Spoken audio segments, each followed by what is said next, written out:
Hello साथियों, कैसे हैं आप सभी। मैं विवेक एक बार फिर से आप सभी साथियों का आपके अपने परिवार एग्जामपुर में हार्दिक स्वागत करता हूं। हम हैं एग्जामपुर कलम से क्रांति। तो जैसा कि आप सभी से वादा किया हुआ था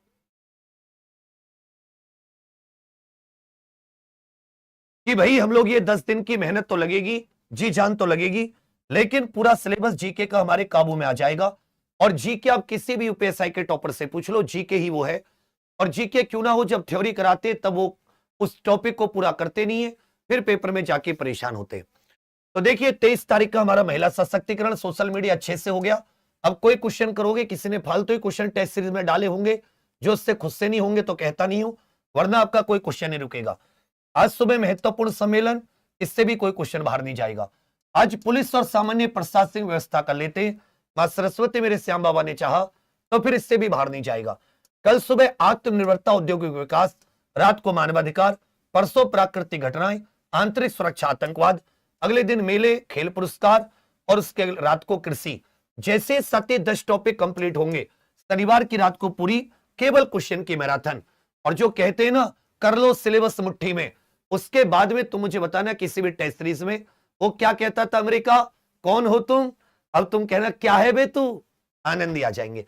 लेकिन नहीं पढ़ोगे तो बच्चा फिर किसी का क्या है। तो हमारा आज कौन सा टॉपिक है, सबके सब लिखकर बताइए। टॉपिक है पुलिस और सामान्य प्रशासनिक व्यवस्था। कौन सी भैया? इसमें हम लोग उत्तर प्रदेश की पुलिस एडमिनिस्ट्रेशन भी देखेंगे कि उत्तर प्रदेश में पुलिस प्रशासन कैसे काम करता है, और उत्तर प्रदेश का जो सामान्य प्रशासन है, जो ये अपना तहसील वाला ये प्रशासन कैसे काम करता है। पुलिस प्रशासनिक, पुलिस एवं सामान्य प्रशासनिक व्यवस्था, इसमें दोनों आते हैं। पुलिस व्यवस्था से भी क्वेश्चन पूछता है और सामान्य प्रशासनिक व्यवस्था से भी क्वेश्चन पूछता है। इस बार भी एसआई के हर शिफ्ट में क्वेश्चन पूछे गए, होमगार्ड में तो भर भर के पूछेगा, एक एक दो क्वेश्चन यूपी कांस्टेबल में पक्का ही। अब देखिए हम लोग उत्तर प्रदेश की ये सामान्य और प्रशासनिक व्यवस्था पढ़ रहे हैं, तो हमें जानना चाहिए कि भी उत्तर प्रदेश में इतनी बड़ी व्यवस्था की आवश्यकता क्यों है। आप जानते हैं उत्तर प्रदेश का क्षेत्रफल में पूरे भारत में 2,40,928 किलोमीटर स्क्वायर क्षेत्रफल, चौथा स्थान है। और जनसंख्या ये सती अभी के आंकड़ों के हिसाब से तो 25 करोड़, अब 2011 के आंकड़ों के हिसाब से भी लोगे तो भी 19.98 करोड़, लगभग 20 करोड़। मतलब किसी देश के बराबर जनसंख्या 5-6 देश मिला ले तो भारत के बराबर, उत्तर प्रदेश के बराबर जनसंख्या ना बैठे। तो इतनी बड़ी जनसंख्या में अपराध भी होते हैं, इनको साथ ही सरकारी सुविधाएं उपलब्ध कराई जाती हैं। तो सबके लिए बहुत ही शानदार सी प्रशासनिक व्यवस्था चाहिए। तो हमारे उत्तर प्रदेश का क्षेत्रफल कितना है? 2,40,928 किलोमीटर स्क्वायर। क्षेत्रफल में भारत में कौन सा स्थान है? चौथा। जबकि जनसंख्या में याद रखिएगा पहला स्थान है। देश की लगभग 16.5% के करीब जनसंख्या ये उत्तर प्रदेश में रहती है। जनसंख्या घनत्व 829 वर्ग, 829 व्यक्ति प्रति वर्ग किलोमीटर। जबकि लिंगानुपात कितना है? 912 प्रत्येक 1000 पुरुषों पर 912 महिलाएं। साक्षरता दर कितनी है? औसत साक्षरता दर ये 67.72 है। कितनी? 67.72। तो एक चीज हमने देखी, क्योंकि भाई हमारा जो उत्तर प्रदेश है वो इतना बड़ा है, तो उसके लिए एक मजबूत शासन प्रशासन व्यवस्था चाहिए। तो पहले हम लोग आधार बनेंगे, फिर वो कौन सी शासन प्रशासन व्यवस्था है वो सब कुछ पढ़ेंगे। लेकिन थोड़ा इत्मीनान से पढ़ना होगा, तभी ये टॉपिक क्लियर। और ये इतना इतना महत्वपूर्ण टॉपिक है, बहुत जरूरी। क्षेत्रफल की दृष्टि से भारत में उत्तर प्रदेश का कौन सा स्थान है? लगभग 2,40,928 किलोमीटर स्क्वायर, 2,40,928 किलोमीटर स्क्वायर ये उत्तर प्रदेश का क्षेत्रफल है। क्षेत्रफल की बात कर रहे हैं, क्षेत्रफल में चौथा स्थान है। क्षेत्रफल में चौथा।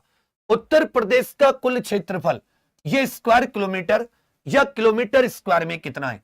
देखिए ज्यादातर बच्चे क्वेश्चन में मैंने क्या देखा है, अगर मैं थ्योरी पढ़ा रहा हूं, कोई 5,000 बच्चे देख रहे हैं, क्वेश्चन कराऊंगा 15,000 बच्चे, लेकिन जब रिजल्ट आएगा इनका साथी कुछ नहीं होगा, ये स्टूडेंट होंगे, क्योंकि ये थ्योरी क्वेश्चन दोनों करेगा, फिर ये रिवीजन भी बड़े आसानी से कर पाएगा, इसकी वीक पॉइंट भी बहुत कम रहेंगे। और ये एक दिन पढ़ के अगले दिन जब क्वेश्चन लगाएगा तो पहले दिन का भूल चुका होगा। इसलिए तुम एक बड़े भाई के तौर पर मेरी बात मानो और तुम पूरा फोकस क्वेश्चन की जगह तुम थ्योरी पे कर दो। अगर तुम एग्जाम फ्लाइंग कलर से ना निकाल दो, मेरा नाम बदल देना।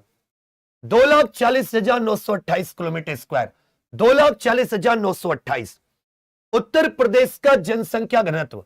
यही यूपीएसआई में हो रहा है भाई। यूपीएसआई में जिस बच्चे ने प्रॉपर ध्यान से थ्योरी पर फोकस किया, वो ऐसे पेपर में कितना भी बिगड़ा तब भी उसका साथ ही अच्छा स्कोर है। और जिसने केवल क्वेश्चन पर फोकस किया, वो ही कह रहा है कि भाई उसने ये नहीं देखा कि गड़बड़ कहां पर हुई है। जनसंख्या घनत्व 829 व्यक्ति प्रति वर्ग किलोमीटर, जबकि 382 किसका है? 382 भारत का है। पूछेगा उत्तर प्रदेश का लिंगानुपात कितना है? उत्तर प्रदेश का लिंगानुपात तो 943, ये तो भारत का लिंगानुपात है, जबकि 912 ये उत्तर प्रदेश का लिंगानुपात है। उत्तर प्रदेश की साक्षरता दर कितनी है?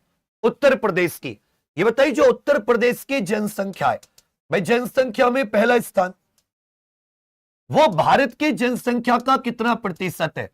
भारत की जनसंख्या का कितना प्रतिशत? जनसंख्या का कितना प्रतिशत? 67.72, ये उत्तर प्रदेश की साक्षरता दर है। भारत की जनसंख्या की लगभग 16.5%, ये उत्तर प्रदेश में भारत की जनसंख्या का लगभग 16.5%, मतलब हर 6 में से एक व्यक्ति भारत में उत्तर प्रदेश में रहता है। तो उत्तर प्रदेश का ये सब कुछ देखकर हमें एक आइडिया लग गया कि भाई उत्तर प्रदेश की सरकार चलाने के लिए शांति व्यवस्था बनी रहे, उसके लिए एक बढ़िया शासन प्रशासन चाहिए। तो देखिए, किसी भी राज्य में दो प्रकार का शासन व्यवस्था होती है। एक होती है राजस्व प्रशासन, जिसे सामान्य प्रशासन कह देते हैं, राजस्व प्रशासन या जनरल एडमिनिस्ट्रेशन जो होता है, जनरल एडमिनिस्ट्रेशन। और एक होती है सती पुलिस व्यवस्था, पुलिस प्रशासन। पुलिस प्रशासन का मुख्य काम क्या है? पुलिस प्रशासन का मुख्य काम है राज्य में शांति व्यवस्था बनी रहे, राज्य में कानून व्यवस्था बनी रहे। जबकि राजस्व प्रशासन का काम क्या है?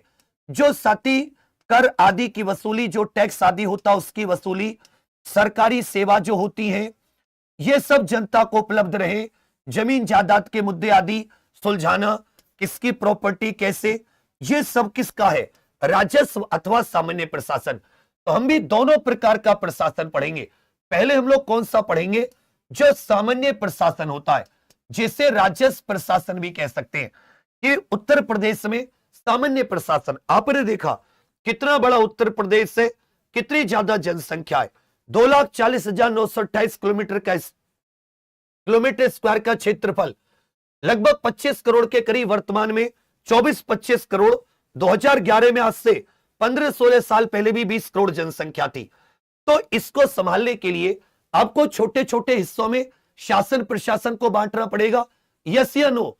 छोटे छोटे हिस्सों में शासन प्रशासन को बांटना पड़ेगा, नहीं पड़ेगा? कहोगे सर बिल्कुल। तो हमने अपने उत्तर प्रदेश को सामान्य प्रशासन में कैसे बांटा? जो पूरा उत्तर प्रदेश है उसको कुल कितने मंडल में बांटा गया? 18। तो कुल मंडल कितने? सब के सब बताइए, 18। इसमें सबसे नया, सबसे नवीनतम मंडल कौन सा आ जाता है? अलीगढ़। तो कुल मंडल कितने हैं? 18। लिखकर बताइए। सबसे पहले मंडल कितने? 18। उत्तर प्रदेश को कितने जनपद में बांटा गया? जो मंडल से और छोटी इकाई है, ये छोटी इकाई है। हमने साथ ही 75 जिले। उत्तर प्रदेश में जिले कितने? 75। उत्तर प्रदेश में मंडल कितने? 18। उत्तर प्रदेश में तहसीलों की संख्या कितनी है? 351। सामान्य प्रशासन में उत्तर प्रदेश में मंडल कितने? 18, जिले कितने? 75, और साथ ही तहसीलों की संख्या कितनी है? 351। तो पहले कुछ गांवों को मिलाकर हमने 7 तहसील बनाई, कुछ तहसीलों को मिलाकर 6-6, 7-7 हमने जिले बनाए, और 4-4, 5-5, 6-6 जिलों को मिलाकर हमने 7 मंडल बनाए। इस प्रकार ऊपर से नीचे की ओर देखें, क्वेश्चन में देख लेना। तो सामान्य प्रशासनिक व्यवस्था का पद क्रम क्या है? सबसे पहले आ जाती है डिवीजन। याद रखिएगा, मंडल को अंग्रेजी में क्या कहते हैं? इसे डिवीजन कह देते हैं। क्या कहते हैं? डिवीजन। ये सामान्य प्रशासनिक व्यवस्था में सबसे पहले क्या जाती है? कहोगे सर डिवीजन। इस डिवीजन का जो हेड होता है उसको मंडलायुक्त कह देते हैं। इसे क्या कहा जाता है? मंडलायुक्त, या इसे डिविजनल कमिश्नर कह देते हैं। सब के सब लिखकर बताइए डिविजनल कमिश्नर, कि भाई जो ये किसी उत्तर प्रदेश में डिवीजन, अंग्रेजी में डिवीजन बोलेंगे, हिंदी में मंडल बोलेंगे, डिवीजन अथवा मंडल का जो इंचार्ज होता है, इसका जो मुखिया होता है, इसे किस नाम से जाना जाता है? इसे डिविजनल कमिश्नर या मंडलायुक्त के नाम से जाना जाता है। यह अनुभवी आईएएस होता है जिसको कई साल का अनुभव है। जनपद कितने? 75।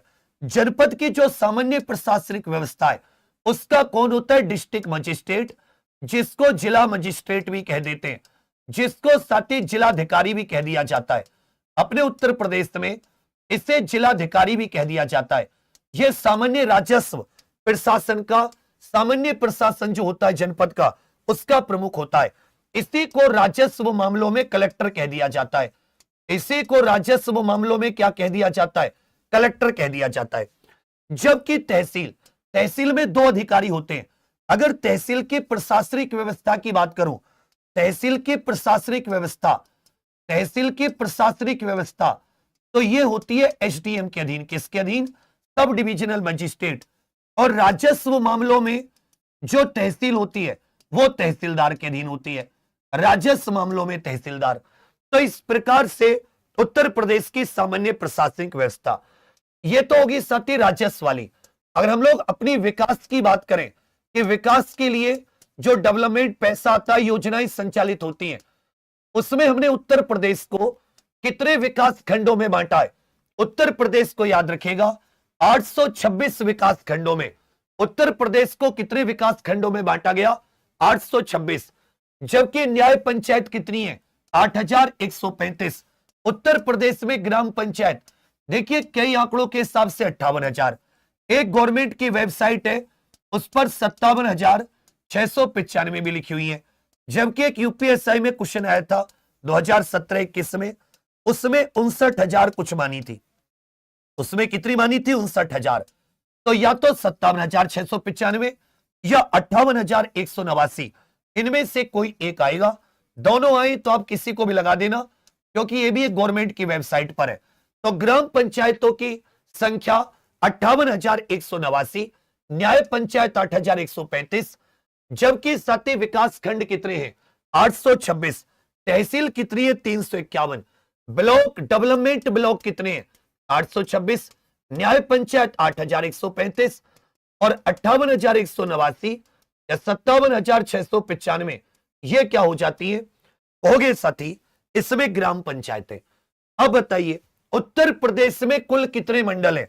उत्तर प्रदेश की सामान्य प्रशासनिक व्यवस्था को, इसमें ये जो डिजिट है, डिजिट समझ रहे हो, इसमें जो संख्या है, मंडल की संख्या हो, जिलों की संख्या हो, न्याय पंचायत की संख्या हो, ये सब बहुत महत्वपूर्ण है। उत्तर प्रदेश में वर्तमान में कुल कितने मंडल है? सबके सब बताइए। याद रखिएगा 18। मंडल का प्रमुख कौन होता है? मंडल का इंचार्ज मंडलायुक्त होता है, डिविजनल कमिश्नर कहते हैं, मंडलायुक्त होता है। पूछा भैया उत्तर प्रदेश में जनपदों की संख्या कितनी है? उत्तर प्रदेश में जनपदों की संख्या कितनी है? 70, 72, 75, 78 हो गए सर 75। उत्तर प्रदेश में कुल कितने विकास खंड है? उत्तर प्रदेश में टोटल विकास खंड कितने हैं उत्तर प्रदेश में? हो गए भैया 351 तो हो जाती है तहसील। तहसील कितनी है? 351। विकास खंड कितने? 826। तहसील है 351। डेवलपमेंट ब्लॉक कितने हैं? विकास खंड ये 826। मजे की बात है 826 ही उत्तर प्रदेश में क्षेत्र पंचायतें जो साथी ब्लॉक लेवल की, मीडियम लेवल की, मध्यवर्ती जो पंचायत का स्तर होता है जिसको क्षेत्र पंचायत कह देते हैं, उनकी संख्या भी 826 है। डेवलपमेंट ब्लॉक की संख्या भी 826। तहसील कितनी है? 351। उत्तर प्रदेश में कुल कितनी ग्राम पंचायतें? उत्तर प्रदेश में कुल कितनी ग्राम पंचायतें? 8,135 ये न्याय पंचायत, 8,135 न्याय पंचायत, जबकि 58,189 ये ग्राम पंचायतें। इसको बीबी करके रटो मत, इसका रटने के लिए नहीं दे रहा है, इसको बीबी करके रटना नहीं है, इसको आपको समझना, याद करनी है डिजिट। ये सबकी संख्या मुझे याद चाहिए। चलिए ये तो सो साथी हमारा एक प्रकार से सामान्य प्रशासन। अब हम देखते हैं कि आपने गांव देहात में, शहरों में नगर पालिका, ग्राम पंचायत, इन सब का सुना होगा। तो ये होती है स्थानीय निकाय, जिसको स्थानीय स्वशासन कह देते हैं। क्या कह देते हैं? स्थानीय स्वशासन। नगर पालिका शहरी क्षेत्रों में, ग्रामीण क्षेत्रों में ग्राम पंचायत इत्यादि। तो उत्तर प्रदेश का जो प्रशासन है वो स्थानीय स्वशासन के आधार पर कैसे बटा हुआ है, इसको ध्यान में दीजिएगा। तो ये शहरी विकास मंत्रालय उत्तर प्रदेश का और पंचायती राज विभाग के नए आंकड़ों के अनुसार उत्तर प्रदेश में नगर निगम की संख्या कितनी है? मंडल हो जाते कितने? 18। नगर निगम कितने? 17। नगर निगम कितने? 17। मंडल 18, नगर निगम। तो उत्तर प्रदेश में वर्तमान में नगर निगम की संख्या कितनी है? यह 17 हो जाती है। नगर पालिका परिषद कह लो या नगर परिषद कह दो या केवल नगर पालिका, इनकी संख्या कितनी हो जाती है? 200। तो उत्तर प्रदेश में नगर निगम वो इलाके होते हैं जहां जनसंख्या काफी ज्यादा है, इनकी संख्या है 17। जबकि नगर पालिका परिषद, इनकी संख्या कितनी हो जाती है? नगर पालिका परिषद, इनकी संख्या 200। और जो नगर पंचायत होती है, नगर पंचायत ऐसे क्षेत्रों में पाई जाती हैं, इनकी संख्या 545। जो क्षेत्र अभी अभी गांव से कस्बे के रूप में उभर रहे हैं, धीरे धीरे गांव से वो क्या बन रहे हैं? कस्बा।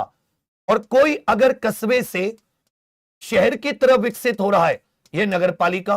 और जो बड़े शहर होते हैं वहां पर क्या पाए जाते हैं? नगर निगम। नगर निगम का जो इलेक्टेड हेड होता है, इसको महापौर कह देते हैं। क्या कहते हैं? महापौर। इसको साथ ही मेयर कह देते हैं। यह चुना हुआ हेड होता है। जो नगर निगम का निर्वाचित प्रमुख होता है, इसे मेयर अथवा क्या कह दिया जाता है? महापौर। जबकि नगर पालिका और नगर निगम जो होते हैं, इनके चुने हुए जो निर्वाचित होते हैं, उनको चेयरमैन या अध्यक्ष कह दिया जाता है। उनको चेयरमैन अथवा अध्यक्ष। जबकि जो महापौर या मेयर होता है, नगर निगम के चुने हुए को मेयर अथवा महापौर कह देते हैं। अब पंचायती राज संस्थाओं की बात करें, भाई जितने जिले उतनी ही जिला पंचायतें, जितने जिले उतने ही जिला पंचायतें। जिला पंचायतों की संख्या 75। क्षेत्र पंचायत ये त्रिस्तरीय होती है ना भाई, जो अपने उत्तर प्रदेश में त्रिस्तरीय ये स्वशासन व्यवस्था है। तो सबसे पहला स्तर ग्राम पंचायत 58,189। दूसरा स्तर आ जाता है मध्यम, मीडियम लेवल वाला जो है, हो गए भैया 826। क्षेत्र पंचायतों की संख्या ये डेवलपमेंट ब्लॉक के बराबर है। जितने जिले उतनी ही जिला पंचायतें, जितने जिले उतनी ही क्या हो जाती है? जिला पंचायतें। तो जिला पंचायतों की संख्या 75, क्षेत्र पंचायत 826, ग्राम पंचायत 58,189।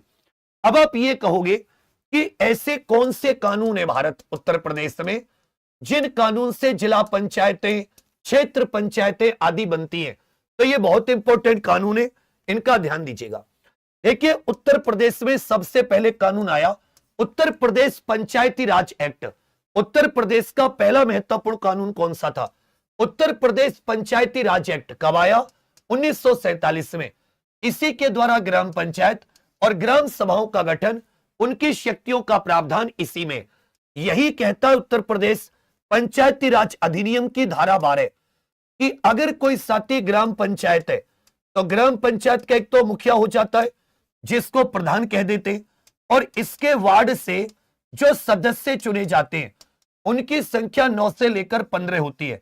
उनकी संख्या कितनी होती है? 9 से 15। कैसे? अगर किसी ग्राम पंचायत की जनसंख्या 1000 है तो कम से कम 9 सदस्य। जनसंख्या 1000 से 2000 के बीच में, तो सदस्यों की संख्या हो जाएगी 11।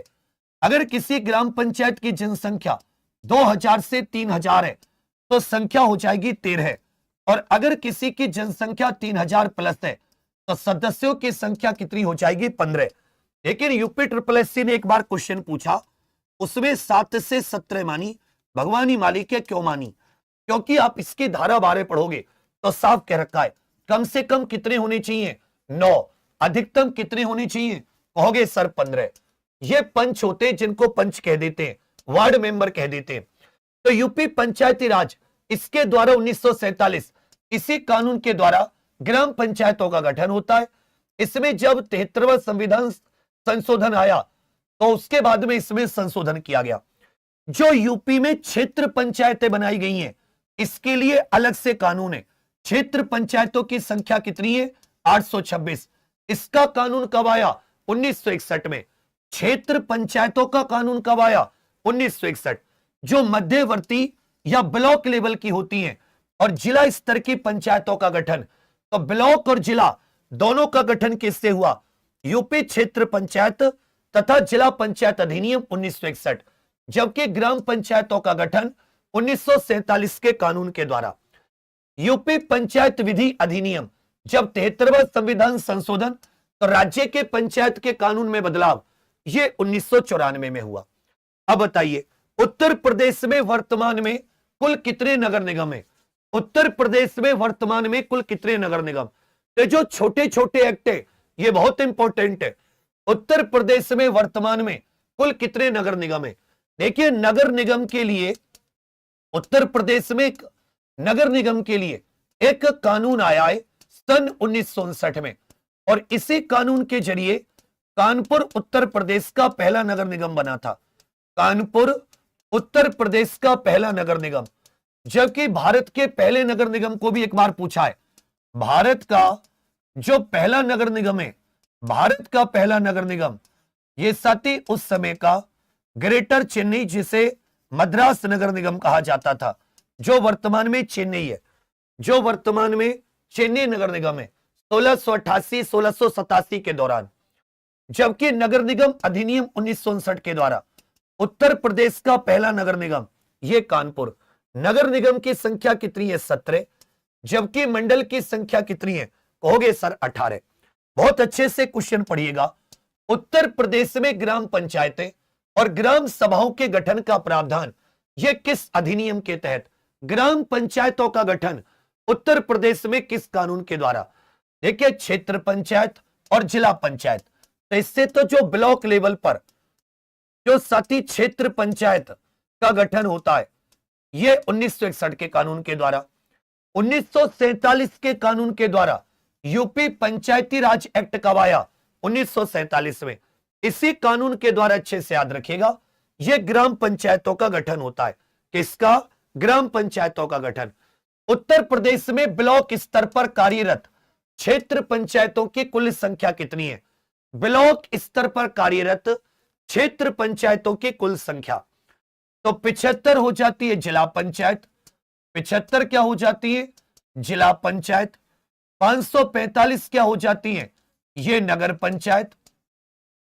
ये क्या हो जाती है? नगर पंचायत। 826 डेवलपमेंट ब्लॉक भी है, विकास खंड। 826 क्षेत्र पंचायत भी है। जबकि 58,189 ये ग्राम पंचायत। 58,189 ये ग्राम पंचायत। किस अधिनियम के माध्यम से उत्तर प्रदेश के पंचायतों कानूनों को 73वें संविधान संशोधन के अनुरूप बनाया गया? तो उत्तर प्रदेश का जो ग्राम पंचायत एक्ट है, पंचायती राज अधिनियम है, उसमें 73वें संविधान संशोधन के अनुरूप बनाने के लिए कब उसमें संशोधन किया गया? उसमें 1994 में। कब संशोधन किया गया?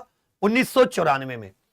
उत्तर प्रदेश में नगर पालिका परिषद, इनकी वर्तमान में संख्या कितनी है? नगर पालिका परिषद की वर्तमान में संख्या कितनी है? उत्तर प्रदेश में नगर पालिका परिषद की वर्तमान में संख्या बताइए सबके सब, और थोड़ा हाथ तेज चला लो, हाथ। कहोगे भैया 17 हो जाते नगर निगम। 17 क्या है? नगर निगम। 200 क्या हो जाती है? नगर पालिका परिषद। नगर पालिका परिषदों की संख्या कितनी है? 200। 545 नगर पंचायत। 545 नगर पंचायत, यह शहरी स्वशासन है। अच्छे से सुन लीजिए, फिर से 2 बार इसको मन में दोहराओ। 17 नगर निगम, 200 नगर पालिका परिषद, 200 नगर पालिका परिषद, 545 ये नगर पंचायतें। 200 आपका बिल्कुल सही है।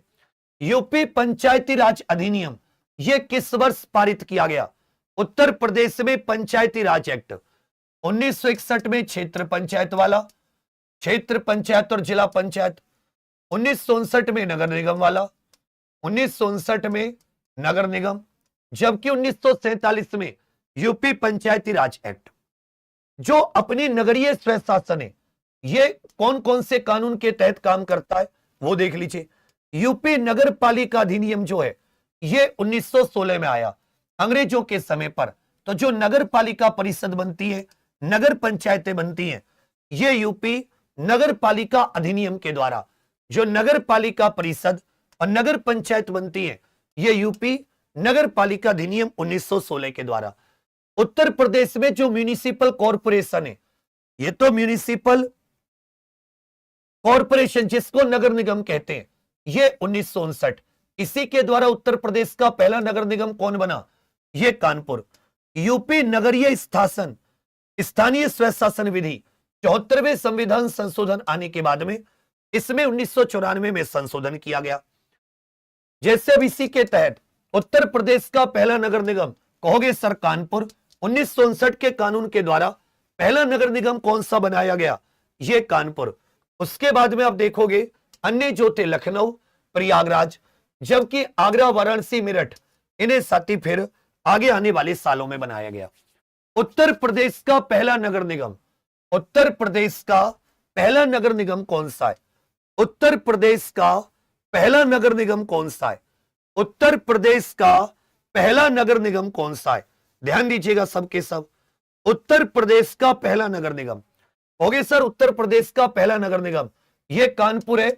1959 के कानून के द्वारा यह पहला नगर निगम कौन सा बनाया गया? यह कानपुर बनाया गया। पूछेगा उत्तर प्रदेश नगर निगम अधिनियम यह कौन से वर्ष आया?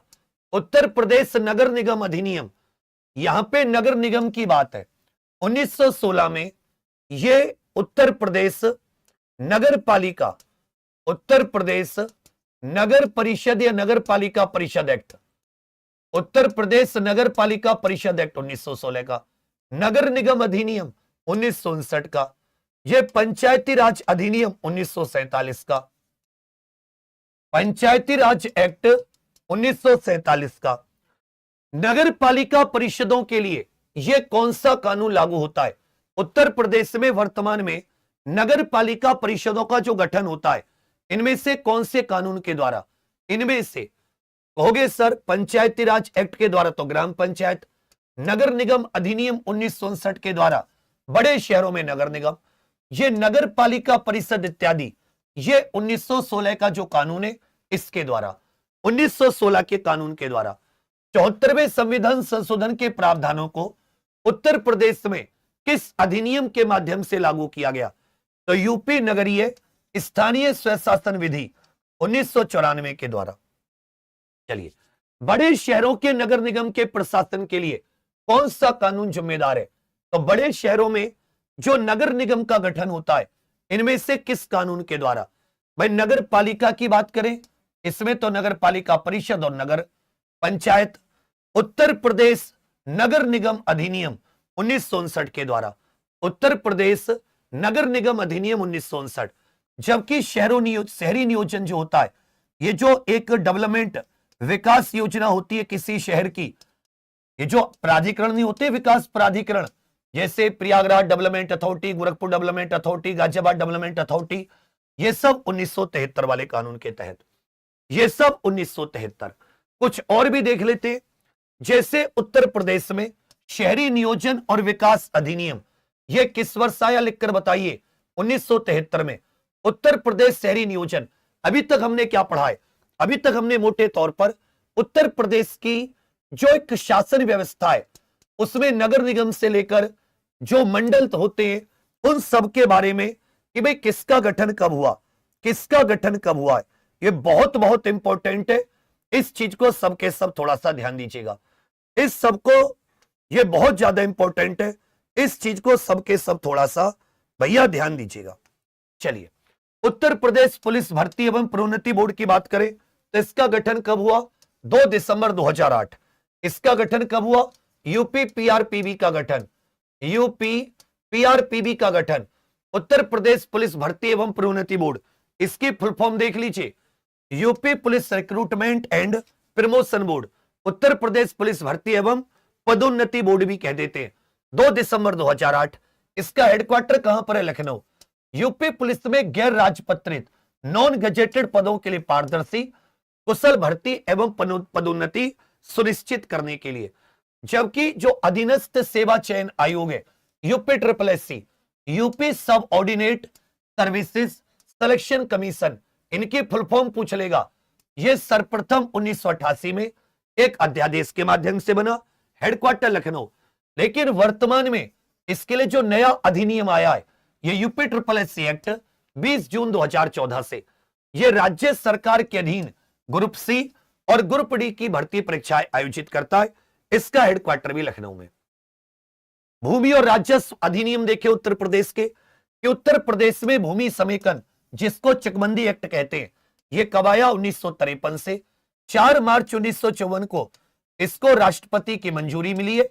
और यह कब से लागू हुआ तो ध्यान दीजिएगा, उत्तर प्रदेश में चकबंदी अधिनियम कब आया 1953 में, जो कब से लागू हुआ 8 मार्च 1954 से। कब से लागू हुआ 8 मार्च 1954 से। उत्तर प्रदेश राज्य संहिता 1901 के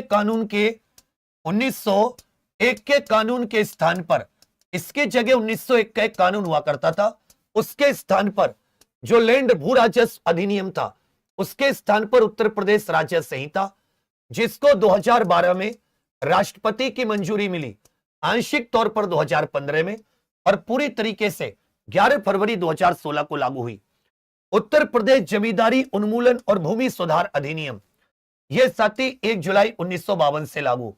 यह कब से लागू तो जो जमींदारी अधिनियम था 1950 में आया, 2 साल बाद 1 जुलाई 1952 को लागू। राज्य संहिता 2006 लागू, लेकिन 11 फरवरी 2016 से। जो चकबंदी अधिनियम था 1953 8 मार्च 1954 से लागू।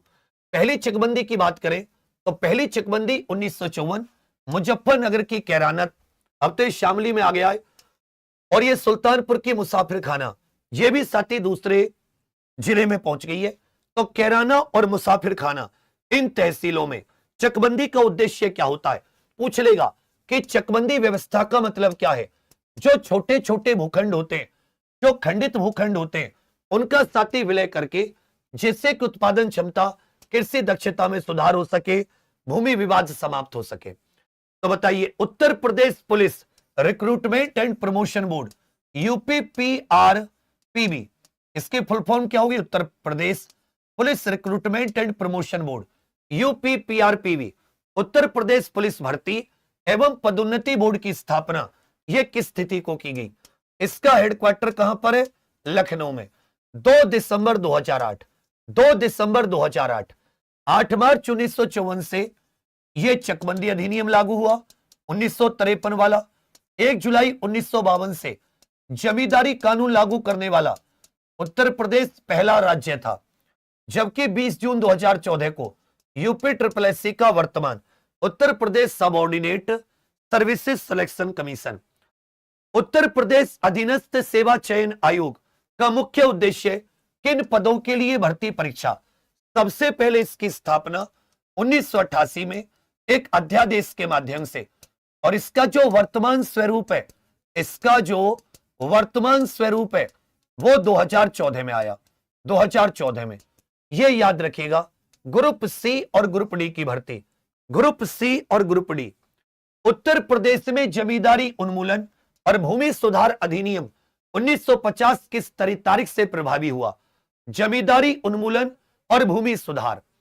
देखो बच्चा, मैंने तुमसे 10 दिन का वादा किया था, मैं अपना वादा नहीं तोड़ूंगा। मैं 10 दिन कंप्लीट थ्योरी जैसे पढ़ा रहा हूं, कुछ थ्योरी कुछ क्वेश्चन, पहले थ्योरी में पढ़ेंगे, उसी चीज को एबीसीडी क्वेश्चंस में। तुम्हें तुम्हारे जीवन में तुम्हें लगता है कि कुछ कामयाब हासिल करनी है, तुम्हें लगता है कि पेपर की चीजें हैं तो पढ़ो, तुम्हें नहीं लगता तो बिल्कुल इस चैनल को ब्लॉक करके आराम करो, कोई टेंशन नहीं है।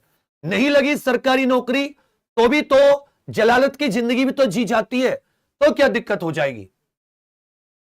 मेरा केवल उनसे कहना है कि जो प्रयास तो स्टार्ट किए लेकिन बैकआउट कर देते बीच में से, कुछ भी नहीं मिलना। 41,000 वैकेंसी है होमगार्ड में, मात्र जिला वाइज देखोगे तो कुछ भी नहीं है, नाम मात्र की भी नहीं है। और ऐसा ही यूपी पुलिस कांस्टेबल में पूरे उत्तर प्रदेश के लिए 32,000, पिछली बार से आधी वैकेंसी, संख्या उतनी ही। कोई तो तुमने अपना प्लान बनाया होगा, इस प्लान से सबसे आगे निकलेंगे।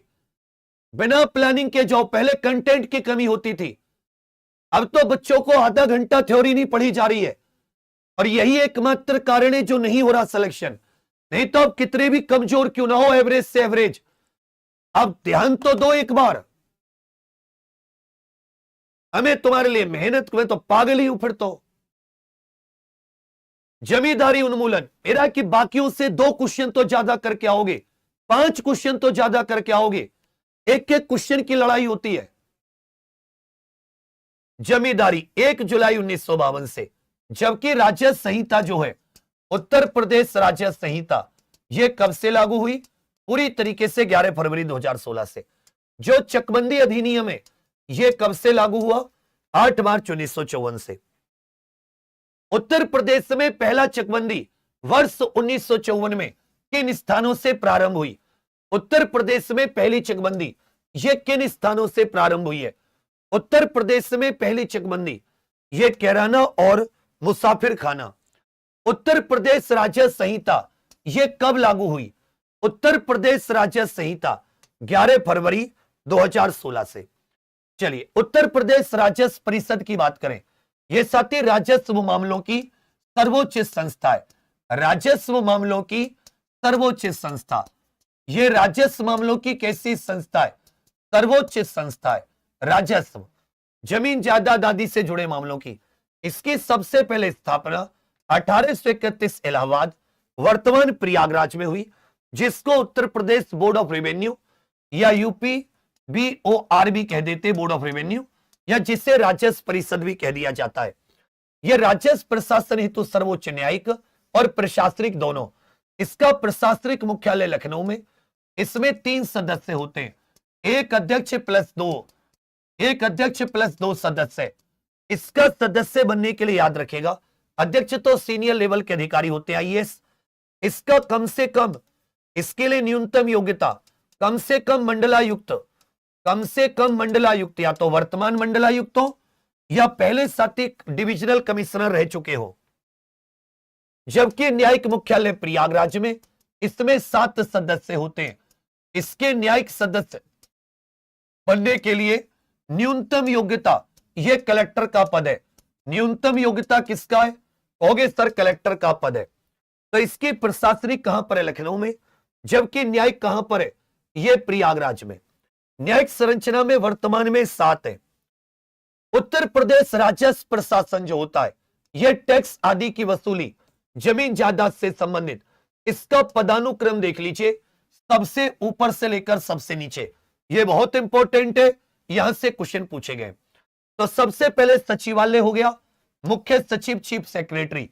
यह राज्य का सर्वोच्च प्रशासनिक प्रमुख, राज्य का सर्वोच्च, राज्य के सभी या जितने भी आप कहोगे कि राज्य के जितने भी मतलब IAS होते हैं, जितने भी सिविल सर्वेंट होते हैं, उनका प्रमुख होता है।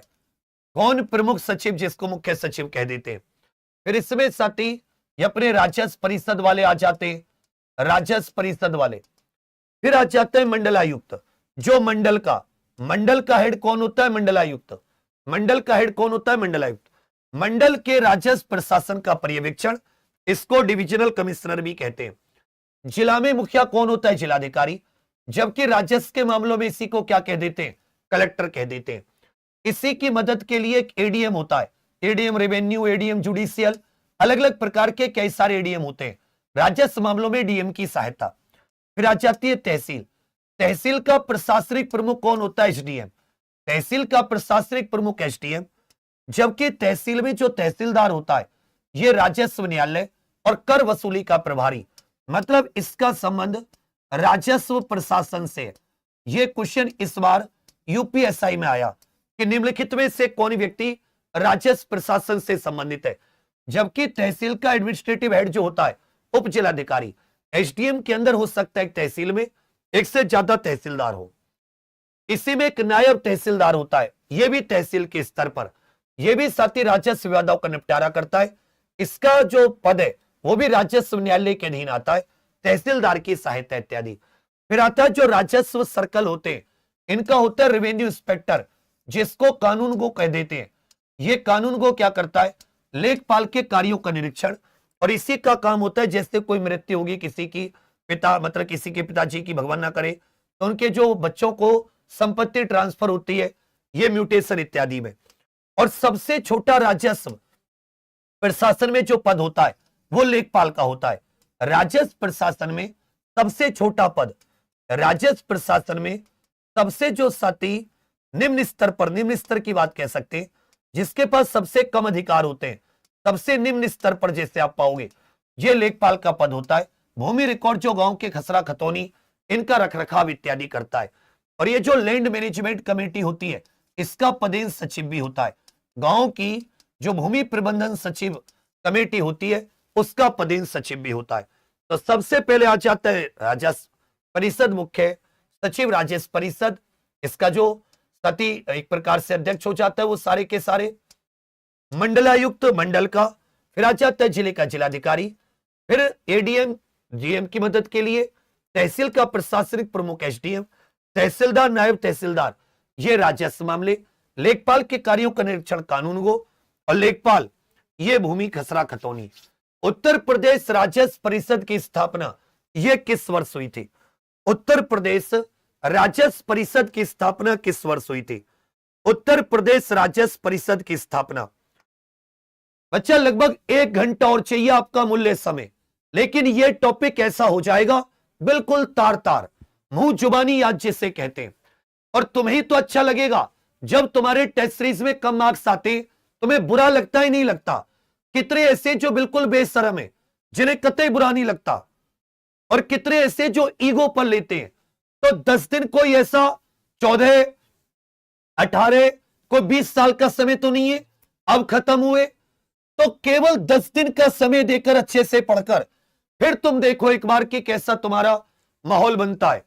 उत्तर प्रदेश राजस्व परिषद बोर्ड ऑफ रेवेन्यू की स्थापना 1831, उस समय के इलाहाबाद, वर्तमान प्रयागराज में। पूछा है उत्तर प्रदेश राजस्व परिषद का प्रशासनिक मुख्यालय कहां पर है? इसका प्रशासनिक मुख्यालय, एडमिनिस्ट्रेटिव हेडक्वार्टर, ये लखनऊ में। जबकि न्यायिक कहां पर है? कहोगे सर न्यायिक, ये प्रयागराज में। जिले का मुख्य राजस्व अधिकारी, चीफ रेवेन्यू ऑफिसर कौन होता है? किसके पास जिले का मुख्य राजस्व अधिकारी? यही जिले के सामान्य प्रशासन का प्रमुख होता है। जिले के सामान्य प्रशासन का प्रमुख, जिन जिलों में कमिश्नरेट व्यवस्था नहीं है, जिले के सामान्य प्रशासन का प्रमुख, यह राजस्व के साथ साथ जिले की कानूनी व्यवस्था के लिए भी जिम्मेदार है। जिले की कानूनी व्यवस्था के लिए भी जिम्मेदार है। जिले की बात कर रहे हैं, इसे कहते हैं जिलाधिकारी, डिस्ट्रिक्ट मजिस्ट्रेट। जिलाधिकारी, एक जिले में एक जिलाधिकारी होता है, एक जिले में एक डीएम, एक मंडल में एक मंडलायुक्त। ऐसे नहीं कि एक मंडल में एक से ज्यादा मंडलायुक्त होंगे। हेल्प करने वाले अपर मंडलायुक्त हो सकते हैं, अपर एडीएम इत्यादि हो सकते हैं, लेकिन एक जिले में एक डीएम, एक ही कलेक्टर होगा, यानी कि आप एक से ज्यादा। जबकि मंडलायुक्त कहां पर होता है? मंडल में। पूछेगा राजस्व पदानुक्रम में लेखपाल के कार्यों का निरीक्षण कौन करता है? लेखपाल के कार्यों का, लेखपाल एक अच्छे से याद रखिएगा, जो गांव की भूमि प्रबंधन समिति होती है, जो ग्राम समाज की जमीन का प्रबंधन करती है, भूमि प्रबंधन समिति का हेड तो गांव का प्रधान होता है। इसका पदेन सचिव, जो एक इसका एक्स ऑफिसियो सेक्रेटरी होता है सरकार की ओर से, यह लेखपाल होता है। भूमि प्रबंधन समिति, राजस्व पदानुक्रम में राजस्व निरीक्षक, रेवेन्यू इंस्पेक्टर या कानून गो। पूछेगा राजस्व परिषद की न्यायिक शाखा में वर्तमान में कितने न्यायिक सदस्य हैं? राजस्व परिषद की न्यायिक शाखा में। और कल सुबह हमारा कौन सा टॉपिक है? कल सुबह औद्योगिक विकास, सबसे ज्यादा इंपॉर्टेंट, जिसका तुम्हें कुछ नहीं आता। मैं तो अपनी तरफ से पूरी जान लगा रहा हूं, जितनी मेरे अंदर है। मेरा ईश्वर जानता है कि मैं किस प्रकार की मेहनत कर रहा हूं। और जब साथी पेपर फंसेगा तो लोग ये तो सोचते मजाक तो, अरे उस तो डांस से नाच रहा है, क्यों कैसा पेपर फंसा ही नहीं देखते कि उसके लिए कितनी कठोर मेहनत की गई थी। यह सब नहीं देखेंगे कि 10 दिन 60 घंटे किस प्रकार से पागल हुआ गया था। और फिर अपनी खुशी भी इंसान जाहिर ना करे। न्यायिक शाखा याद रखिएगा 7, कहां पर है? प्रयागराज। न्यायिक शाखा प्रयागराज। पूछेगा राज्य का सर्वोच्च प्रशासनिक प्रमुख कौन होता है? सामान्य प्रशासन का सर्वोच्च प्रशासनिक प्रमुख यह कौन होता है? मुख्य सचिव। कौन होता है भैया? मुख्य सचिव, जिसको चीफ सेक्रेटरी कहते हैं, प्रिंसिपल नहीं। ये तो हर एक डिपार्टमेंट के प्रमुख सचिव होते हैं, इन सबका भी एक प्रमुख होता है जिसे मुख्य सचिव कह देते हैं। जिसे ये जिला के लेवल पर और ये साथी मंडलायुक्त, ये डिवीजन के लेवल पर डिविजनल कमिश्नर या केवल कमिश्नर। मंडल स्तर पर राज्य प्रशासन का पर्यवेक्षण कौन करता है? तो तहसील के लेवल पर, तहसील लेवल पर तहसीलदार, जिला लेवल पर जिलाधिकारी, राज्य के लेवल पर मुख्य सचिव, मंडल के लेवल पर मंडलायुक्त। तहसील का प्रशासनिक प्रमुख कौन होता है? तहसील का प्रशासनिक प्रमुख कौन होता है? क्वेश्चन नंबर लिखकर उत्तर दीजिए।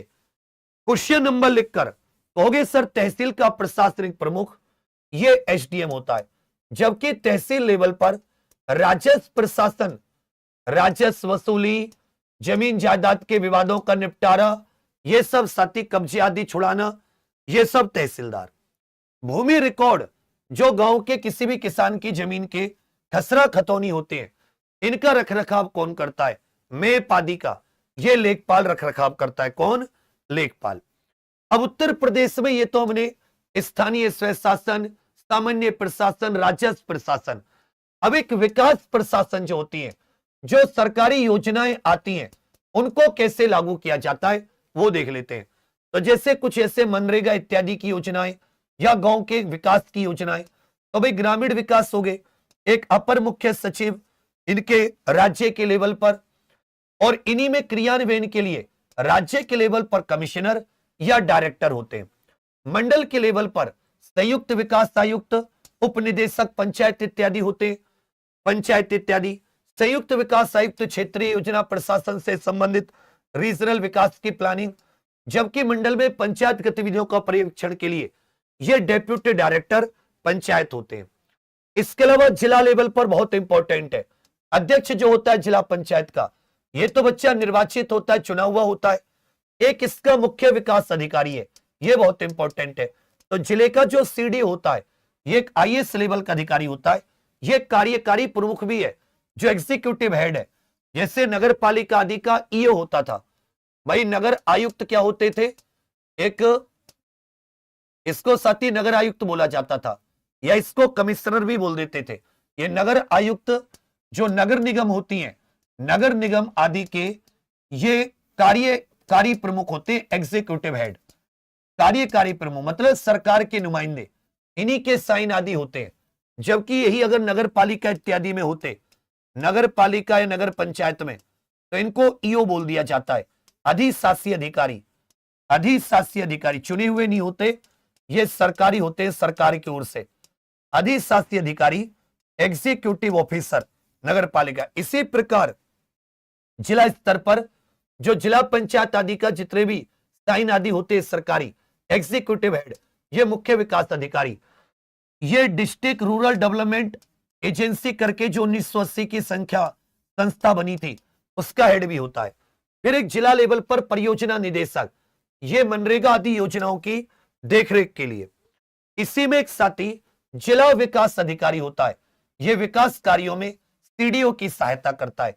जबकि पंचायतों के प्रशासनिक कार्य, ये जो प्रधान इत्यादि ये कैसे काम कर रहे हैं, इसको लेकर एक जिला पंचायत राज अधिकारी होता है, डिस्ट्रिक्ट पंचायत राज ऑफिसर। तो विकास के लिए अलग हो गया और साथ ही पंचायत के लिए अलग। विकास के लिए सीडीओ, डीडीओ, ये सारे के सारे हो गए जिला लेवल पर सीडीओ। जबकि पंचायत में ये हो गया एक तो साथी आपके मनरेगा आदि योजनाओं के लिए परियोजना निदेशक, और पंचायत के मामले में डीपीआरओ, पीसीएस लेवल के अधिकारी होते हैं। ब्लॉक लेवल पर यह बहुत इंपॉर्टेंट है, ब्लॉक डेवलपमेंट, इनकी फुल फॉर्म पूछ लेगा, district development officer, chief development officer, ये सारे के सारे जो हो जाते हैं। जबकि खंड विकास अधिकारी, ये जो खंड स्तर होता है, ब्लॉक लेवल होता है, इस पर विकास कार्यों की ये गांव और जिले के बीच की कड़ी होता है बीडीओ। ये भी पीसीएस लेवल के अधिकारी होते हैं, ब्लॉक डेवलपमेंट ऑफिसर। इनकी सहायता करने के लिए सहायक विकास अधिकारी, असिस्टेंट डेवलपमेंट ऑफिसर इत्यादि हो जाते हैं। उसके बाद में आ जाता है ग्राम स्तर। ग्राम स्तर पर ग्राम पंचायत का जो निर्वाचित प्रमुख होता है ग्राम प्रधान, जबकि सरकारी नुमाइंदा जो होता है उसे ग्राम विकास अधिकारी या विलेज डेवलपमेंट ऑफिसर, इसको साथ ही सेक्रेटरी या सचिव भी कह दिया जाता है। आपने सुना होगा, अगर आप कोई गांव प्रधान के बारे में जानता होगा, कि योजनाओं को जो लागू करने का काम होता है ये सेक्रेटरी अथवा सचिव का होता है।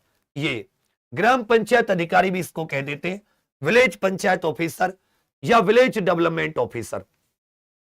पंचायत सहायक, नीचे सबसे लास्ट में क्या जाते हैं, पंचायत सहायक। ये पंचायत कार्यालय के प्रशासनिक कार्यों में जो डेटा एंट्री वगैरह का काम करते हैं, जो डेटा एंट्री का काम, इनको भी कभी कभी सचिव कह दिया जाता है। हालांकि ये पंचायत कार्यालय के प्रशासनिक कार्यालयों में सेक्रेटरी जो होते हैं सचिव, ये सचिव वीडियो लेवल के अधिकारी होते हैं। सचिव कौन होते हैं, ये वीडियो लेवल के अधिकारी। चलिए, तो इसमें आगे आ जाता है विकास प्रशासन में खंड विकास अधिकारी या जो बीडीओ होता है ये किस स्तर पर काम करता है। विकास प्रशासन में खंड विकास अधिकारी ये किस लेवल पर काम करता है। ये खंड विकास अधिकारी जो होते हैं ये किस लेवल पर काम करते हैं। ये टॉपिक समझ नहीं आ रहा, ये टॉपिक फारसी भाषा में, ये टॉपिक मंगल ग्रह के प्रशासन के बारे में बता रहा है कि ओलंपस मोन्स पर्वत पर चढ़कर वहां तू पहुंच गया तो प्रशासन कौन करेगा, एलन मस्क के रॉकेट की नोक पर बैठकर। अरे खोपड़ चंद, ये कोई ऐसा टॉपिक है, सीधी सीधी वीडियो क्या करता है, डीबीओ क्या करता है, ये तेरी समझ में नहीं आ रही। तुझे कौन सा पद दे दूं इस उत्तर प्रदेश में, तुझे उसमें कहां भेज दूं, तुझे गोबर उठाने का पद नहीं दूंगा इस पे, तो तुझे कतई हद्दी हो रही है।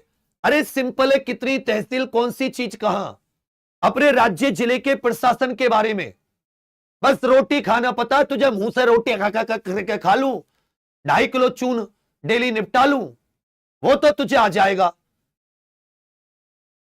दिमाग लगा, कमेंट बाजी किए, पढ़ी है, लिख बेटी, तभी तो कुछ होगा। खंड विकास अधिकारी ये ब्लॉक लेवल पर होते हैं, खंड विकास अधिकारी ये ब्लॉक स्तर पर होते हैं। पूछे जिला पंचायत का कार्यकारी प्रमुख कौन होता है। जिला पंचायत का एग्जीक्यूटिव हेड, जिला पंचायत का कार्यकारी, निर्वाचित प्रमुख की बात नहीं हो रही। जबकि एक साथी अनुच्छेद 243 जेडडी है, अनुच्छेद 243 जेडडी, ये पूरे जिला, जो पूरे की जिले की एक विकास होता है उस पर डेवलपमेंट के ऊपर नजर रखने की एक संस्था की बात करता है, जिला विकास निगरानी समिति। जिला विकास निगरानी समिति, जिला पंचायत का कार्यकारी प्रमुख, इसे सीडीओ कह देते हैं, मुख्य विकास अधिकारी। विकास प्रशासन में गांव और जिले के बीच यह कौन से कड़ी होती है, गांव और जिले के बीच की कड़ी के रूप में यह कौन काम करता है, जो जिले से योजनाएं गांव तक पहुंचाता है। होगे भैया खंड विकास अधिकारी, जिसको ब्लॉक डेवलपमेंट ऑफिसर कहते हैं। इनकी फुल फॉर्म भी पूछ लेता है। उत्तर प्रदेश में मंडल स्तर पर पंचायत गतिविधियों का पर्यवेक्षण कौन करता है। उत्तर प्रदेश में मंडल स्तर पर पंचायत गतिविधियों का पर्यवेक्षण, उत्तर प्रदेश में मंडल स्तर पर पंचायत गतिविधियों का पर्यवेक्षण, पंचायत गतिविधियों की बात हो रही है। उप निदेशक panchayat, deputy director panchayat, deputy director panchayat. Uttar Pradesh विकास प्रशासन के पदों के संबंध में इनके फुल फॉर्म में से कौन सा एक विकल्प गलत है। यहां पर आपको कुछ फुल फॉर्म दे रखी है, इनमें से एक गलत है। Chief development officer, block development officer, district panchayat revenue officer, village development officer, इनमें से एक गलत है किसी की फुल फॉर्म। चीफ डेवलपमेंट सही है, ब्लॉक डेवलपमेंट सही है, डीपीआरओ ये district panchayat raj officer, district panchayati raj officer, VDO village development officer, ये भी बिल्कुल सही है।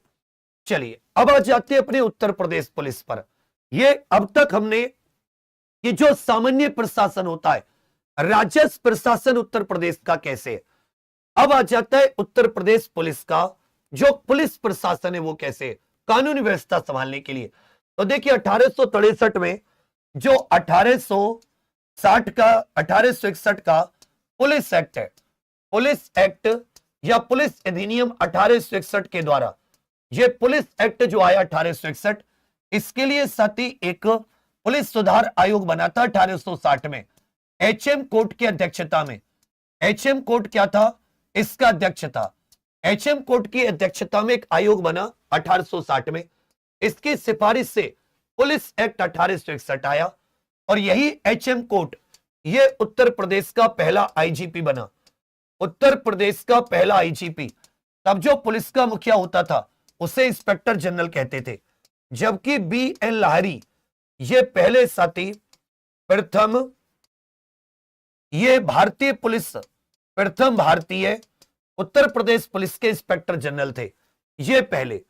तो इसी पुलिस एक्ट 1861 से 1863 में उत्तर प्रदेश पुलिस की स्थापना हुई। पुलिस महानिरीक्षक पद का सृजन हुआ। पुलिस महानिदेशक 1982 से ये जो आईजीपी है इसकी जगह साथी सर्वोच्च पद जो है उत्तर प्रदेश पुलिस का डीजीपी का पद सृजित किया गया। Director general of police, director general of police ये सबसे।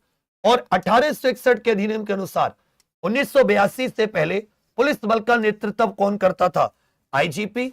और उसके बाद में 1982 से डीजीपी।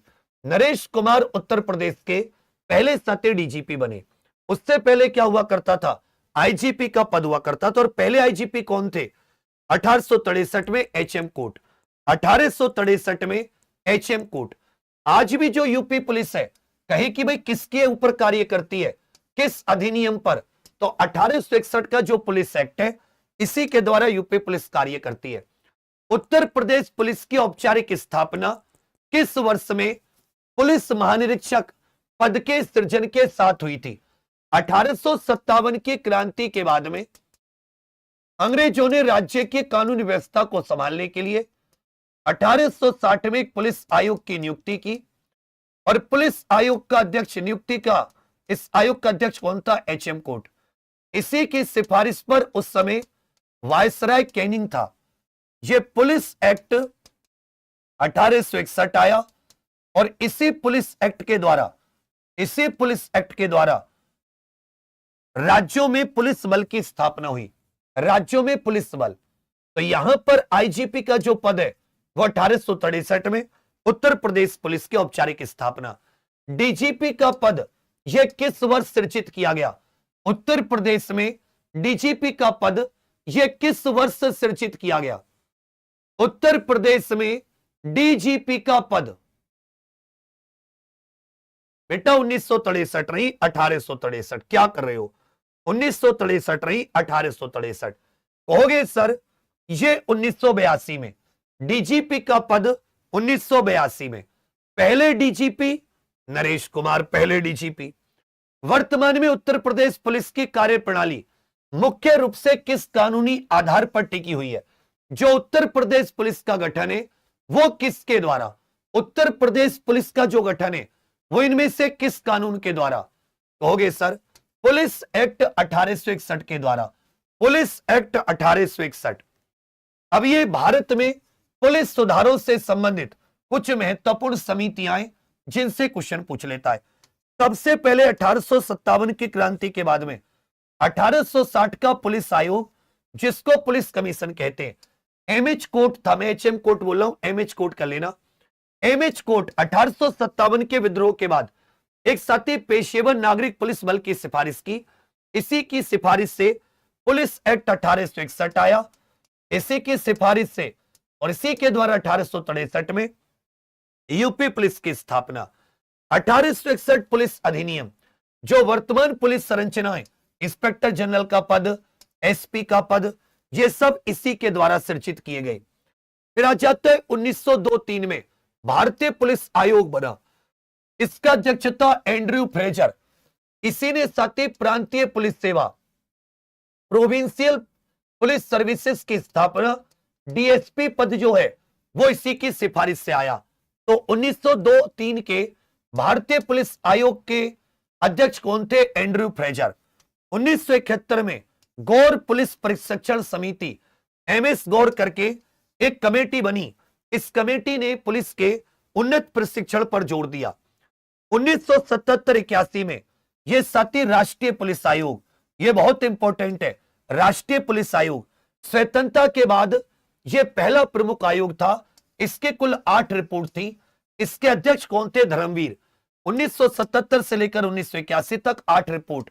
राष्ट्रीय पुलिस आयोग यह किसकी अध्यक्षता में? धर्मवीर की अध्यक्षता में।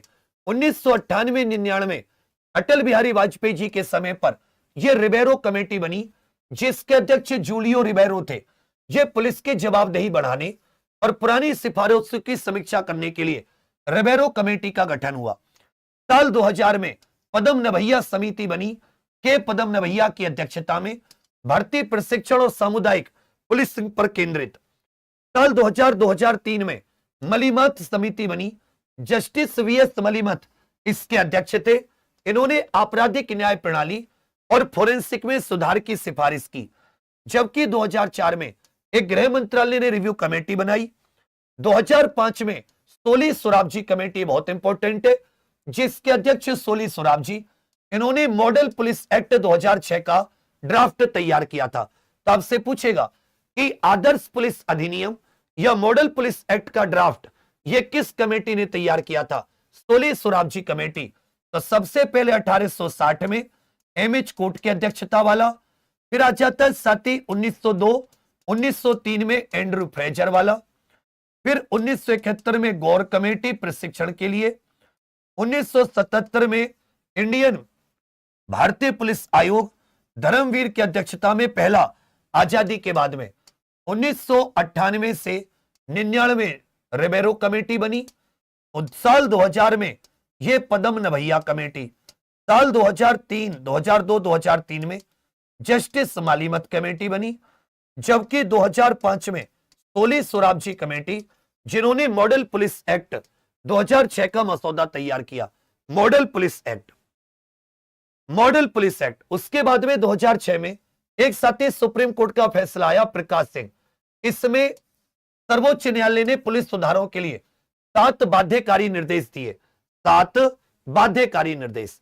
तो वही पूछा है 1860 के पुलिस आयोग के अध्यक्ष निम्नलिखित में से कौन थे? 1860 में अंग्रेजों के द्वारा जो पुलिस आयोग बनाया गया, इसके अध्यक्ष कौन थे? अंग्रेजों के द्वारा जो पुलिस आयोग बनाया गया, इसके अध्यक्ष कौन थे?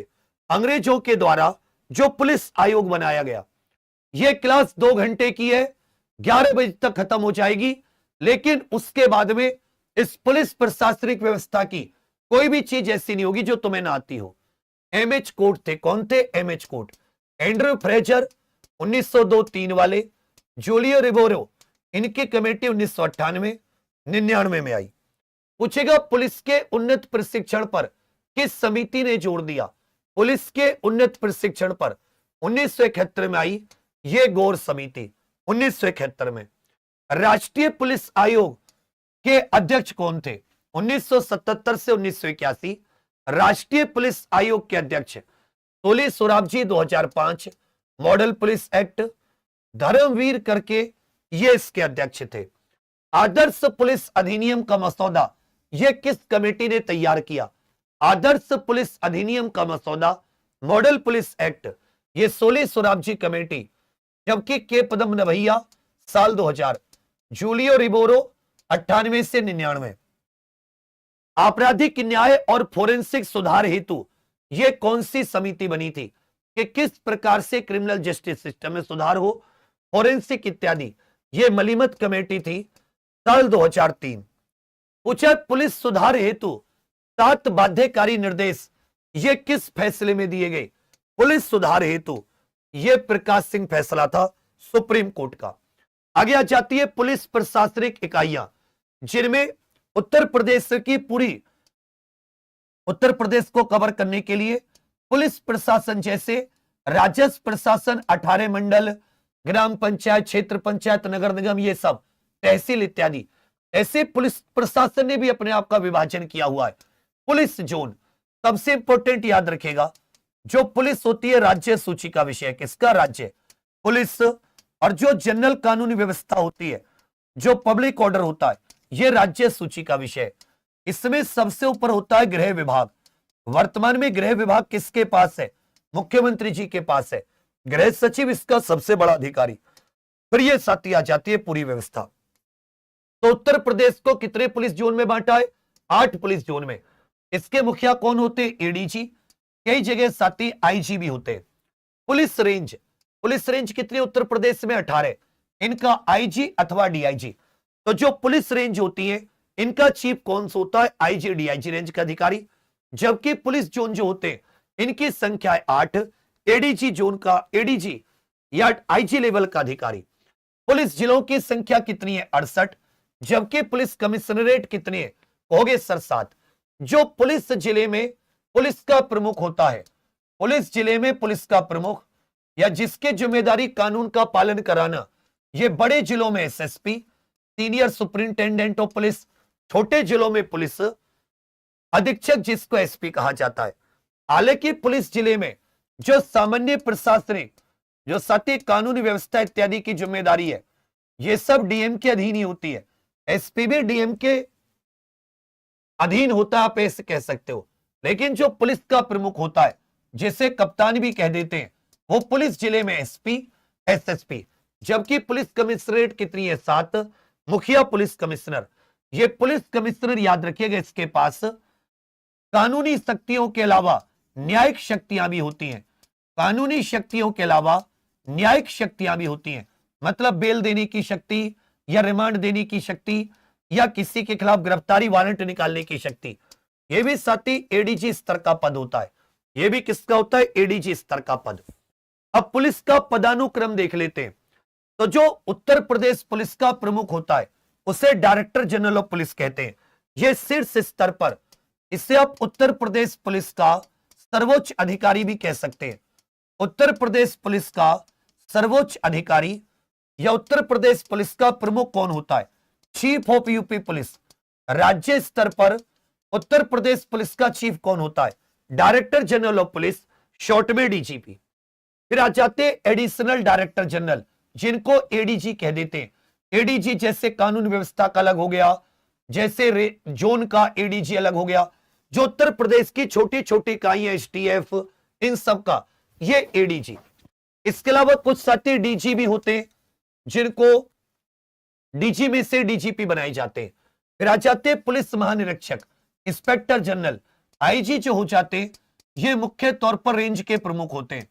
आईजी जो होते हैं प्रमुख तौर पर रेंज के। तो सबसे पहले डीजीपी हो गए, फिर साथी ये ADG, additional DG, director general जिसको कह देते हैं। फिर क्या हो गए? आईजी। आईजी से छोटे होते हैं जिसको पुलिस उप महानिरीक्षक, डेप्यूटी इंस्पेक्टर जनरल, डीआईजी, ये भी रेंज के हो जाते हैं। फिर आ जाते हैं एसएसपी, एसपी। इसी में साथी कई जगह एक एसपी भी हो जाते हैं, एडिशनल एसपी।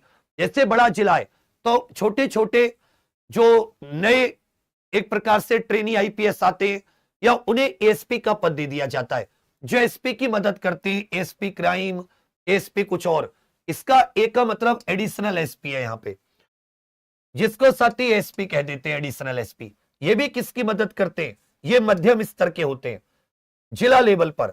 ये किस पर होते हैं? मध्यम स्तर, जिला लेवल पर। बड़े जिलों में ये एसएसपी कहे जाते हैं, छोटे जिलों में एसपी। फिर आ जाता है साथी डीएसपी, सुपरिंटेंडेंट ऑफ पुलिस। इसी को कमिश्नरेट व्यवस्था में एसीपी कह दिया जाता है। इसी को कमिश्नरेट व्यवस्था में एसीपी। इसको कई जगह सीओ सर्कल ऑफिसर या डेप्यूटी सुपरिंटेंडेंट ऑफ पुलिस। इसके अधीन कई थाने होते हैं। ये कई थानों का पर्यवेक्षण करता है, कई थानों का पर्यवेक्षण। फिर आ जाता है साथी पुलिस निरीक्षक। जो पुलिस निरीक्षक होते हैं, इसी को स्टेशन हाउस ऑफिसर कह दिया जाता है।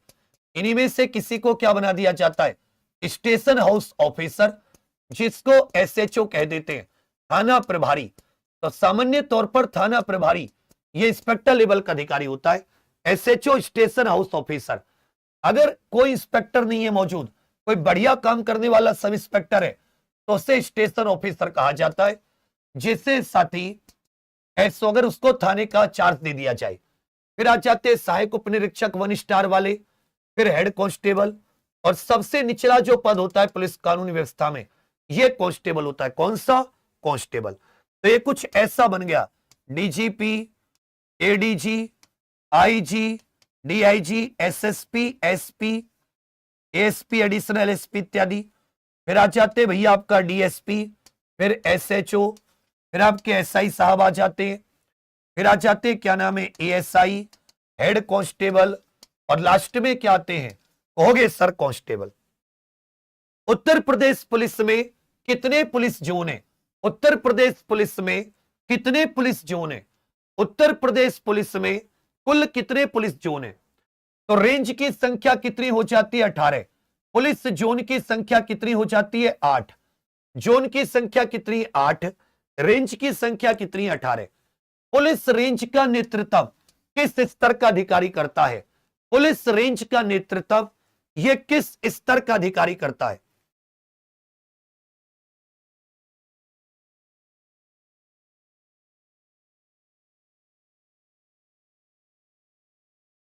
पुलिस रेंज का कहोगे भैया एडीजी जोन लेवल पर होता है। एडीजी जोन, रेंज में आईजी, डीआईजी, एसपी, एसएसपी, ये जिला, और ये तो साथी पूरे राज्य की पुलिस का प्रमुख, पूरे राज्य की पुलिस का प्रमुख, पूरे राज्य की पुलिस का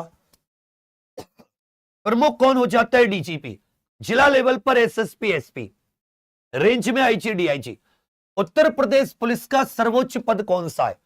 उत्तर प्रदेश पुलिस का सर्वोच्च पद कौन सा है?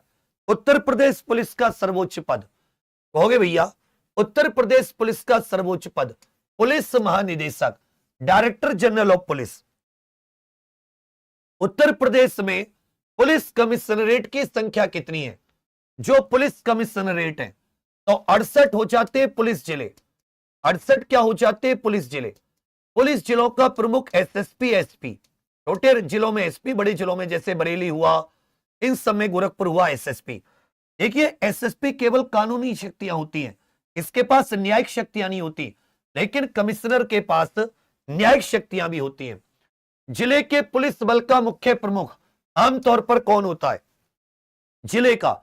लेकिन सामान्य जिले की जो सामान्य प्रशासन होता है, जिले की जो सामान्य कानूनी व्यवस्था है, कहीं दंगे फसाद तो नहीं हो रहे, इन सब के लिए यह डीएम के प्रति जवाबदेह होता है। जिले के जहां पर कमिश्नरेट है वहां कमिश्नर, और जहां कमिश्नरेट नहीं है पुलिस जिले, वहां की बात कर रहा हूं। जिले के पुलिस बल का मुख्य प्रमुख आमतौर पर कौन होता है? जिले के पुलिस बल का, याद रखिएगा, एसएसपी, एसपी। पूछे पुलिस पदानुक्रम में डीएसपी का पूर्ण रूप क्या है? ये ज्यादातर पीपीएस ऑफिसर होते हैं, या जो बहुत ही कोई सीनियर लेवल का इंस्पेक्टर होता है जिसको प्रमोशन मिल जाता है। डीएसपी का पूर्ण रूप, जैसे आप अगर कम एज में पुलिस इंस्पेक्टर, पुलिस एसआई बनते हैं, तो हो सकता है कि रिटायरमेंट तक आप डीएसपी बन जाएं। Deputy superintendent of police, deputy superintendent of police, DSP, deputy superintendent of police. इनमें से कौन सा पद जमीनी स्तर की श्रेणी में सबसे ऊपर आता है? जमीनी स्तर की श्रेणी में सबसे ऊपर, जमीनी स्तर का मतलब है जो थाने के लेवल की बात करें, थाने लेवल पर कहोगे भैया ये police inspector, police inspector. Uttar Pradesh में पुलिस रेंज की संख्या 18, पुलिस जोन की संख्या कितनी है? 8। पुलिस विभाग में सीओ का अर्थ क्या होता है? सीओ ये कई थानों का एक प्रकार से पर्यवेक्षण करता है कि भाई जो चार्जशीट जमा हुई नहीं हुई, या किसी मामलों में जांच कहां तक पहुंची है, और कुछ मामलों की जांच केवल डीएसपी लेवल का अधिकारी कर सकता है, जैसे एससी एसटी एक्ट के जो मामले होते हैं। सीओ सर्कल ऑफिसर, वरिष्ठता के क्रम में टॉप टू बॉटम, ऊपर से नीचे सही क्रम चुनिए, सबसे ऊपर, फिर उससे नीचे, फिर उससे नीचे, फिर उससे नीचे। तो इनमें देखोगे डीजीपी सबसे ऊपर है, फिर एडीजी, फिर आईजी, फिर डीआईजी, ये क्रम सबसे सही है, ये क्रम। अब आगे आ जाते उत्तर प्रदेश के कुछ ऐसे जिले जिनका जिले का नाम कुछ और है और उसका हेडक्वार्टर कुछ और है, यह भी साथ ही प्रशासन में इंपॉर्टेंट है। जैसे अमेठी, अम्मा गौरी ऐसे याद कर लीजिएगा। अमेठी का हेडक्वार्टर गौरीगंज। संत कबीरा रे खलीला रे कबीरा ऐसे याद कर लीजिएगा, संत कबीर नगर। गौतम बुद्ध नगर का हेडक्वार्टर नोएडा, जबकि कौशाम्बी का हो जाता है मंझनपुर। कौशाम्बी मंझनपुर, कौशाम्बी मम्मी मंझनपुर ऐसे याद कर लीजिएगा। चलिए अंबेडकर नगर की बात करें, अकबरपुर, एक अकबरपुर माटी भी आएगा, यह कानपुर देहात का है, तो देहात की माटी ऐसे याद कर लेना। और अंबेडकर नगर ऐसे अम्बेडकर नगर, ऐसे अकबरपुर। जबकि कुशीनगर का पडरौना, कुशीनगर का पडरौना, सिद्धार्थ नगर का हेडक्वार्टर नौगढ़ है, सोनभद्र का रॉबर्ट्सगंज, जालौन का उरई, जालौन का क्या हो जाता है उरई, जई उरई जालौन। फर्रुखाबाद का हो जाता है फतेहगढ़, फैसे फर्रुखाबाद फैसे फतेहगढ़। और संभल का हो जाता है बहजोई, संभल का हेडक्वार्टर कहां पर हो जाता है बहजोई। ये कुछ ऐसे जिले जिनका नाम कुछ और है, जिला मुख्यालय कुछ और है। जैसे अमेठी का गौरीगंज, संत कबीर नगर का खलीलाबाद, गौतम बुद्ध नगर का नोएडा, कौशाम्बी का हो जाता है मंझनपुर। इसी प्रकार अंबेडकर नगर का अकबरपुर, कुशीनगर का पडरौना, कानपुर देहात का अकबरपुर माटी, सिद्धार्थ नगर का नौगढ़, सोनभद्र का रॉबर्ट्सगंज, जालौन का उरई, फर्रुखाबाद का फतेहपुर और संभल, समझ जाओ, बहजोई। अमेठी जिले का हेडक्वार्टर बताइए, उत्तर प्रदेश के अमेठी जिले का, तो खलीलाबाद संत कबीर नगर, पडरौना कुशीनगर का हो जाता है, मंझनपुर हो जाता है कौशाम्बी का, अमेठी का हो जाएगा गौरीगंज। सोनभद्र जिले के प्रशासनिक मुख्यालय का नाम, सोनभद्र जिले के प्रशासनिक मुख्यालय का नाम फतेहगढ़ हो जाता है फर्रुखाबाद का, फर्रुखाबाद का क्या हो जाता है, फर्रुखाबाद का फतेहगढ़। यह सोनभद्र का हो जाता है रॉबर्ट्सगंज, नौगढ़ हो जाता है जालौन का उरई, जालौन का क्या है उरई, सिद्धार्थ नगर का क्या हो जाता है नौगढ़, सिद्धार्थ नगर का हेडक्वार्टर क्या हो जाएगा नौगढ़। जबकि जालौन का उरई, सोनभद्र का रॉबर्ट्सगंज, फर्रुखाबाद का फतेहगढ़। इनमें से कौन सा जोड़ा गलत है, जिला और उसका हेडक्वार्टर एक गलत है, तुरंत बताइए। जालौन का उरई, कुशीनगर पडरौना, सिद्धार्थनगर नौगढ़। जबकि गौतम बुद्ध नगर का यह गाजियाबाद नहीं है, गौतम बुद्ध नगर का नोएडा है। गौतम बुद्ध नगर का क्या हो जाएगा, कहोगे सर नोएडा। प्रश्न संख्या 4, कानपुर देहात का मुख्यालय कहां पर स्थित है, कानपुर देहात का मुख्यालय कहां पर स्थित है। केवल अकबरपुर की बात होती तो अंबेडकर नगर जिला, अंबेडकर नगर जिला, लेकिन यहां पर देहात, देहात की माती याद रखेगा, अकबरपुर माती, संभल का बहजोई हो जाएगा। जबकि मंझनपुर कौशाम्बी, मंझनपुर यह कौशाम्बी का। संत कबीर नगर जिले का हेडक्वार्टर बताइए, संत कबीर नगर का हेडक्वार्टर, संत कबीर नगर का हेडक्वार्टर कहोगे भैया उरई हो जाता है जालौन का, उरई किसका है जालौन का।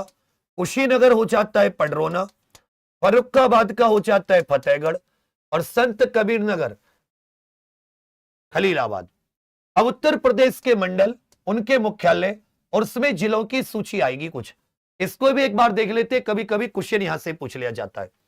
देखिए आगरा मंडल, मुख्यालय आगरा, आगरा फिरोजाबाद मैनपुरी मथुरा, तो ये 4 जिले आगरा फिरोजाबाद मैनपुरी मथुरा, आगरा मैन गिरा फिरोज गिर गया ऐसे याद कर लीजिएगा, मथुरा आगरा लास्ट में रारा आगरा, ये चारों आगरा मंडल। अलीगढ़ में अलीगढ़ एटा हाथरस कासगंज, अलीगढ़ अली का हाथ एटा कासगंज, अलीगढ़ हाथरस एटा कासगंज, अलीगढ़ हाथरस एटा कासगंज अलीगढ़ में। जबकि आगरा फिरोजाबाद मैनपुरी मथुरा आगरा मंडल में। अयोध्या मंडल में ये साथी 5 जिले आते हैं, अयोध्या, अंबेडकर नगर याद रखिएगा, बाराबंकी, सुल्तानपुर, अमेठी, बाराबंकी अयोध्या बार बार घूमने जाओ, सुल्तानपुर अमेठी अयोध्या अंबेडकर नगर, बाराबंकी सुल्तानपुर अमेठी, ऐसे अमेठी ऐसे अयोध्या, ऐसे अंबेडकर नगर ऐसे अयोध्या। तो अयोध्या अंबेडकर नगर बार बार अयोध्या घूमने जाओ, अमेठी सुल्तानपुर। आजमगढ़ की बात करें तो आजमगढ़ में 3 जिले हैं, आजमगढ़ बलिया और मऊ, आजमगढ़ बलिया और मऊ। बरेली मंडल में बरेली बदायूं पीलीभीत शाहजहांपुर, बरेली बदायूं वैसे बदायूं, बरेली पीले पीले कलर के झुमके बरेली शाहजहांपुर। बस्ती की बात करें बस्ती बस्ती, संत कबीर नगर, सिद्धार्थ नगर, 2 नगर बस्ती नगर, ऐसे याद कर लेना। बस्ती में चित्रकूट में इसका हेडक्वार्टर कहां पर हो जाता है? बांदा। देखिए चित्रकूट मंडल का हेडक्वार्टर बांदा, चित्रकूट मंडल, इसमें बांदा, चित्रकूट, हमीरपुर, महोबा, बांदा, चित्रकूट, हमीरपुर, महोबा, बांदा, चित्रकूट, ये देवी पाटन मंडल होता है। कई बार साथी इसमें कंफ्यूज हो जाते हैं। देवी पाटन मंडल का हेडक्वार्टर गोंडा जिले में, गोंडा, बहराइच, बलरामपुर, श्रावस्ती। देखो गोंडा, गोंडा कुछ नहीं, ऐसे याद कर लीजिएगा, गोंडा, बहराइच, बहराइच अपने आप को गोंडा समझ रहा है, बहरा हो गया, सुन नहीं रहा है, बलरामपुर, श्रावस्ती, ऐसे याद कर लीजिएगा। बांदा, चित्रकूट, हमीरपुर, महोबा, बांदा, चित्रकूट, हमीरपुर, महोबा बांदा में, बस्ती, संत कबीर, सिद्धार्थ नगर, बस्ती नगर, बस्ती में, गोंडा, बहराइच, बलरामपुर, श्रावस्ती, देवी पाटन मंडल हेडक्वार्टर गोंडा, गोरखपुर मंडल का हेडक्वार्टर गोरखपुर, गोरखपुर, देवरिया, कुशीनगर, महाराजगंज, और गोरखपुर में महाराज जी, ऐसे याद कर लेना, वो गुरु गोरखनाथ देव, कुशीनगर। झांसी मंडल में झांसी, जालौन, ललितपुर, झांसी, जालौन, ललितपुर, कानपुर मंडल में कानपुर नगर, कानपुर देहात, इटावा, फर्रुखाबाद, कन्नौज, उरैया, जबकि जालौन जो आ जाता है उरई वाला, ये झांसी में, कानपुर नगर, कानपुर देहात, इटावा, फर्रुखाबाद, कन्नौज, औरैया, ये सब कानपुर मंडल में। लखनऊ मंडल की बात करें, बड़ा मंडल है क्योंकि इसमें लखीमपुर खीरी आ जाता है। लखनऊ, हरदोई, लखीमपुर खीरी, रायबरेली, सीतापुर, उन्नाव, सीतापुर भी लखनऊ, तो लक्ष्मण जी के नाम पर ऐसे याद कर लीजिएगा, लक्ष्मणपुर, लखनऊ, लखनऊ, हर कोई लखनऊ जाता है जीवन में एक बार, राजधानी है। रायबरेली और उन्नाव, तो लखनऊ के पास रायबरेली, उन्नाव है, ऐसे याद कर लेना। मेरठ मंडल, मेरठ मंडल, मेरठ, बागपत, बुलंदशहर, गौतम बुद्ध नगर, गाजियाबाद, हापुड़, ये सब मेरठ में। मिर्जापुर मंडल में मिर्जापुर, भदोही, संत रविदास नगर, सोनभद्र, सोनभद्र किस में आता है? मिर्जापुर मंडल में आता है। मुरादाबाद की बात करें, मुरादाबाद, बिजनौर, अमरोहा, रामपुर, संभल, मुरादाबाद, बिजनौर, अमरोहा, रामपुर, संभल, जबकि प्रयागराज, प्रयागराज, फतेहपुर, कौशांबी, प्रतापगढ़, प्रयागराज, फतेहपुर, तो पैसे प्रयागराज, पैसे प्रतापगढ़, कौशांबी बिल्कुल पास है, फतेहपुर भी याद रखिएगा, कई बार फतेहपुर को कानपुर समझ लेते हैं। सहारनपुर मंडल में 3, सहारनपुर, मुजफ्फरनगर, शामली, और वाराणसी मंडल में वाराणसी, चंदौली, गाजीपुर, जौनपुर, वाराणसी, चंदौली, जबकि आजमगढ़, बलिया, मऊ, ये आजमगढ़ मंडल में। अब देख लेते हैं किस मंडल का मुख्यालय बांदा में स्थित है। इनमें से किस मंडल का मुख्यालय बांदा में स्थित है? इनमें से किस मंडल का मुख्यालय बांदा? तो बस्ती में बस्ती आ जाता है, संत कबीर नगर, सिद्धार्थ नगर, झांसी, जालौन, ललितपुर, चित्रकूट में आ जाता है, चित्रकूट आ जाता है, चित्रकूट आ जाता है, तो चित्रकूट मंडल का हेडक्वार्टर बांदा, जबकि देवी पाटन का क्या हो जाता है? गोंडा। देवी पाटन, गोंडा, बहराइच, बलरामपुर, श्रावस्ती, ये सब देवी पाटन में। भाई देवी पाटन मंडल में क्या जाएगा? देवी पाटन मंडल में अगर आप देखोगे गोंडा, बहराइच, बलरामपुर, श्रावस्ती, जबकि बांदा, चित्रकूट, हमीरपुर, महोबा, बांदा, चित्रकूट, बांदा, चित्रकूट, हमीरपुर, महोबा, ये सब चित्रकूट मंडल में। देवी पाटन मंडल का मुख्यालय कहां पर है? क्वेश्चन देखो, तैयारी ऐसी करनी चाहिए कि ये बार बार मौका नहीं आता। सरकारी नौकरी और बाकी में एक है, प्राइवेट तुम रोज 10 जगह इंटरव्यू दो, कोई दिक्कत नहीं है, लेकिन ये जो नौकरी है ना, कई कई साल में एक बार आती है। तो तैयारी कम से कम ऐसी हो कि मैंने अपनी तरफ से पूरी मेहनत की, मेरी तरफ से कोई कसर नहीं रही। अगर तुम अधूरी तैयारी से जाते हो या केवल भगवान के भरोसे, तो हो सकता है भगवान तुम्हारे भरोसे बैठे हो, क्योंकि जब तक उसकी नजरों में तुम सबसे मेहनती नहीं बनोगे, कुछ नहीं मिलना। कौन कहता है स्मार्ट पढ़ाई घंटा, जब तक कठोर मेहनत नहीं। स्मार्ट इसमें से आधा छोड़ जाओ। स्मार्ट पढ़ाई कहती है इसको मत पढ़ो, तुक्के मारो जाके। जब मेहनत ही है जिससे निकलेगा। इसलिए किसी ने कहा है, सफलता एक चुनौती है, स्वीकार करो, क्या कमी रह गई देखो और सुधार करो। जब तक ने सफल हो नींद चैन को त्यागो तुम, संघर्ष का मैदान छोड़ मत भागो तुम। कुछ किए बिना ही जय जयकार नहीं होती। कोशिश करने वालों की, मेहनत करने वालों की कभी हार नहीं होती। तो देवी पाटन मंडल का हेडक्वार्टर गोंडा, ये चारों जिले देवी पाटन मंडल में आते हैं। अयोध्या मंडल के अंतर्गत कुल कितने जिले आते हैं? अयोध्या मंडल, जिले की संख्या पूछ ली, लिख लेते हैं भाई। अयोध्या आता है, अयोध्या आता है, ऐसे अयोध्या, ऐसे अंबेडकर नगर, ऐसे अंबेडकर नगर जिला आ जाता है, अंबेडकर नगर जिला। एक हो गया, दो हो गए। तीसरा जिला आ जाता है, तीसरा जिला आ जाता है ऐसे अमेठी, तीसरा जिला क्या चाहता है? अमेठी। बार बार कहां जाएंगे? हो गए सर, बार बार जाएंगे अयोध्या, बाराबंकी। और पांचवा सुल्तानपुर, पांचवा क्या चाहता है? सुल्तानपुर। तो कितने जिले हो गए? 5 जिले हो गए। अयोध्या मंडल में कितने जिले हो गए?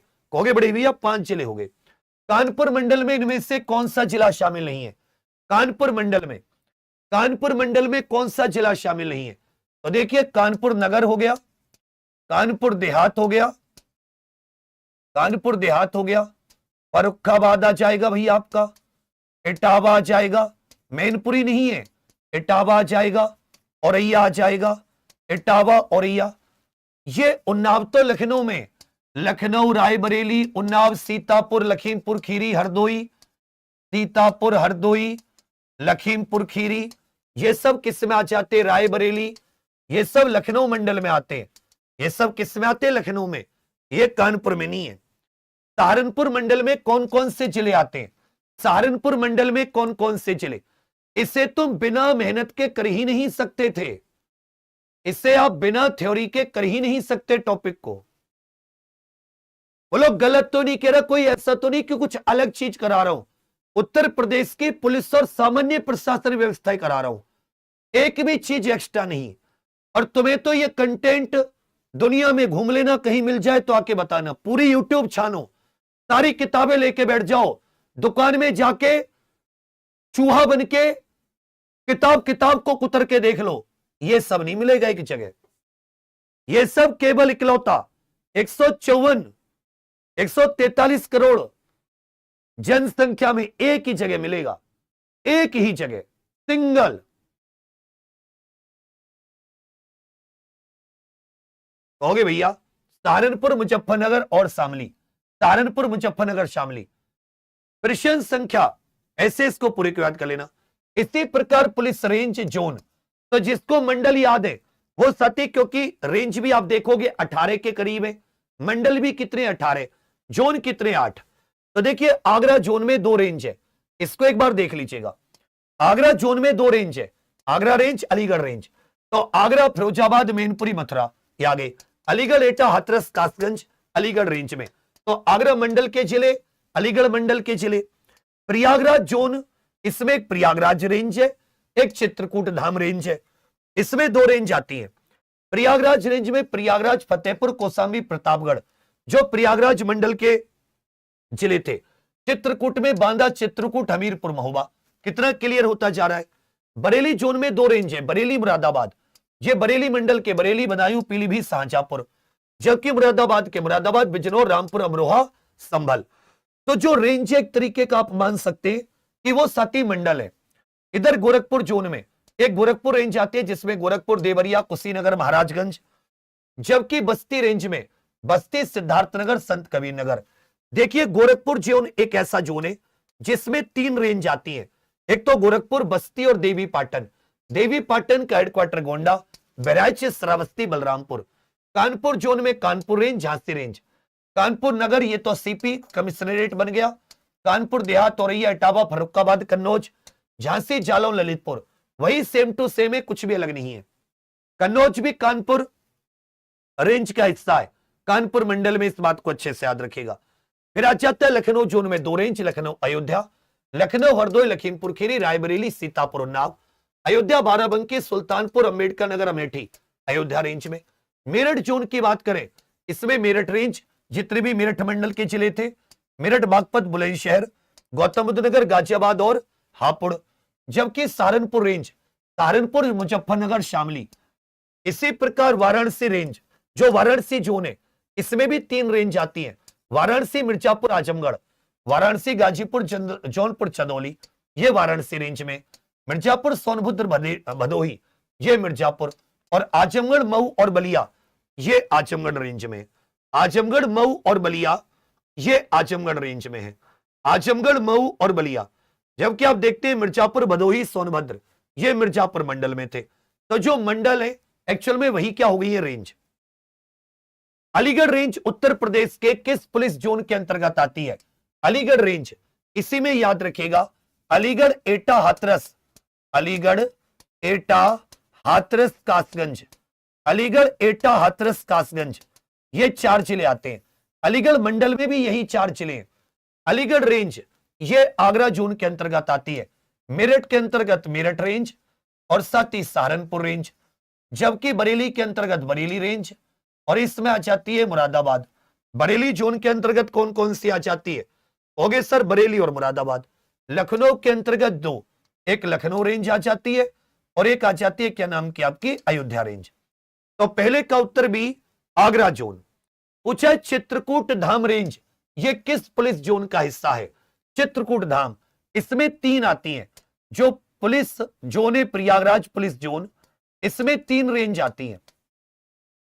एक तो भैया प्रयागराज रेंज आ गई, एक क्या आ गई प्रयागराज, एक आ गई चित्रकूट, बांदा, हमीरपुर, महोबा, ये वाली जो है बांदा, हमीरपुर, महोबा, चित्रकूट, और तीसरी हो जाती है झांसी रेंज, झांसी, जालौन, ललितपुर। तो प्रयागराज, चित्रकूट और झांसी। तो इसमें से पूछा है कि जो चित्रकूट धाम रेंज है यह प्रयागराज जोन का हिस्सा है। चित्रकूट धाम रेंज प्रयागराज जोन में।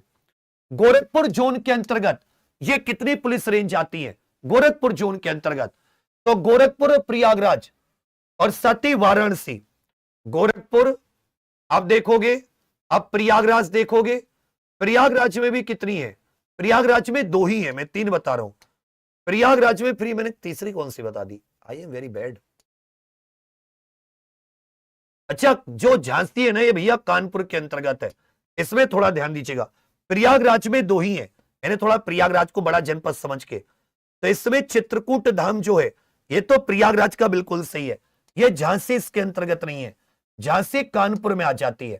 कानपुर जोन के अंतर्गत 2, एक झांसी और कानपुर, झांसी और कानपुर, झांसी रेंज और कानपुर रेंज, ये कानपुर जोन के अंतर्गत है। प्रयागराज के अंतर्गत 2 ही है। गोरखपुर जोन के अंतर्गत गोरखपुर और वाराणसी, इसके अंतर्गत 3 है। वाराणसी के अंतर्गत भी 3 हो जाती है, और जो अपनी क्या नाम है गोरखपुर, इसके अंदर भी 3 है। गोरखपुर के अंदर भी कितनी आ जाती है? 3। गोरखपुर के अंतर्गत भी कितनी आ जाती है? 3। गोरखपुर जोन के अंतर्गत 3। गोरखपुर, बस्ती, देवी पाटन, गोरखपुर, बस्ती और देवी पाटन, गोरखपुर, बस्ती और देवी पाटन। जबकि वाराणसी के अंतर्गत 3, एक तो वाराणसी रेंज हो गई, एक ये साथ ही मिर्जापुर हो गई, और तीसरी आजमगढ़, तीसरी हो गई आजमगढ़। मिर्जापुर में मिर्जापुर, सोनभद्र और ये जौनपुर आ जाता है। मिर्जापुर वाली में मिर्जापुर, सोनभद्र और भदोही। वाराणसी में जौनपुर, वाराणसी, गाजीपुर, जौनपुर, चंदौली। मिर्जापुर में मिर्जापुर, सोनभद्र और भदोही। तो कितनी आती है? 3 आती है। कितनी आती है? 3। मिर्जापुर और आजमगढ़ रेंज ये किस पुलिस जोन के अंतर्गत है? मिर्जापुर और आजमगढ़। तो देखिए मिर्जापुर रेंज जो है इसमें 3 जिले आ जाते हैं। एक तो इसमें भदोही आ जाता है, एक आ जाता है भैया मिर्जापुर, और तीसरा है सोनभद्र। तीसरा कौन सा है? सोनभद्र। आजमगढ़ में आजमगढ़, बलिया, मऊ। आजमगढ़ में आजमगढ़, बलिया और मऊ। आजमगढ़ में कौन सा हो जाता है? कहोगे सर आजमगढ़, बलिया और मऊ। आजमगढ़, बलिया और मऊ। आजमगढ़, बलिया और मऊ, ये दोनों की दोनों वाराणसी जोन में, दोनों की दोनों वाराणसी। आगे आ जाते इसमें कुछ ये देख लीजिएगा कौन सा शहर की स्थापना, इसमें जो पुलिस कमिश्नरेट है, पुलिस कमिश्नरेट की स्थापना कब किसकी हुई है? पुलिस कमिश्नरेट व्यवस्था। तो सबसे पहले 2 जगह पुलिस कमिश्नरेट खोली गई उत्तर प्रदेश में, लखनऊ, गौतम बुद्ध नगर, जिसको नोएडा कमिश्नरेट कह देते हैं। गौतम बुद्ध नगर वाली कमिश्नरेट का नाम नोएडा कमिश्नरेट है, जनवरी 2020 में। फिर साथ ही कानपुर नगर, मार्च 2021, वाराणसी मार्च 2021।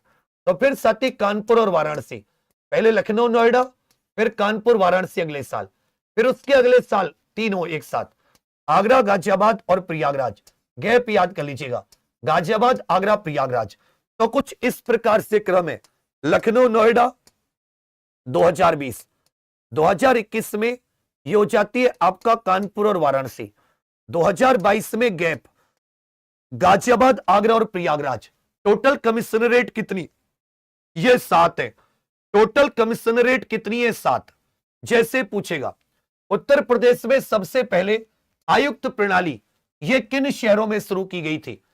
तो कानपुर वाराणसी 2021 में, आगरा गाजियाबाद 2022 में, जबकि लखनऊ और गौतम बुद्ध नगर इनमें जनवरी 2020 में। लखनऊ गौतम बुद्ध नगर जनवरी 2020 में, लखनऊ गौतम बुद्ध नगर। नवंबर 2022 में उत्तर प्रदेश के किन 3 नए जिलों में पुलिस आयुक्त प्रणाली या पुलिस कमिश्नरेट सिस्टम को इंप्लीमेंट किया गया था? पुलिस कमिश्नरेट सिस्टम को लागू किया गया था। पुलिस कमिश्नरेट सिस्टम किन 3 में? इसको मैंने शॉर्ट में बताया, गैप, गाजियाबाद, आगरा, प्रयागराज। गाजियाबाद, आगरा, प्रयागराज। गाजियाबाद, आगरा, प्रयागराज। ये आपका बिल्कुल सही है।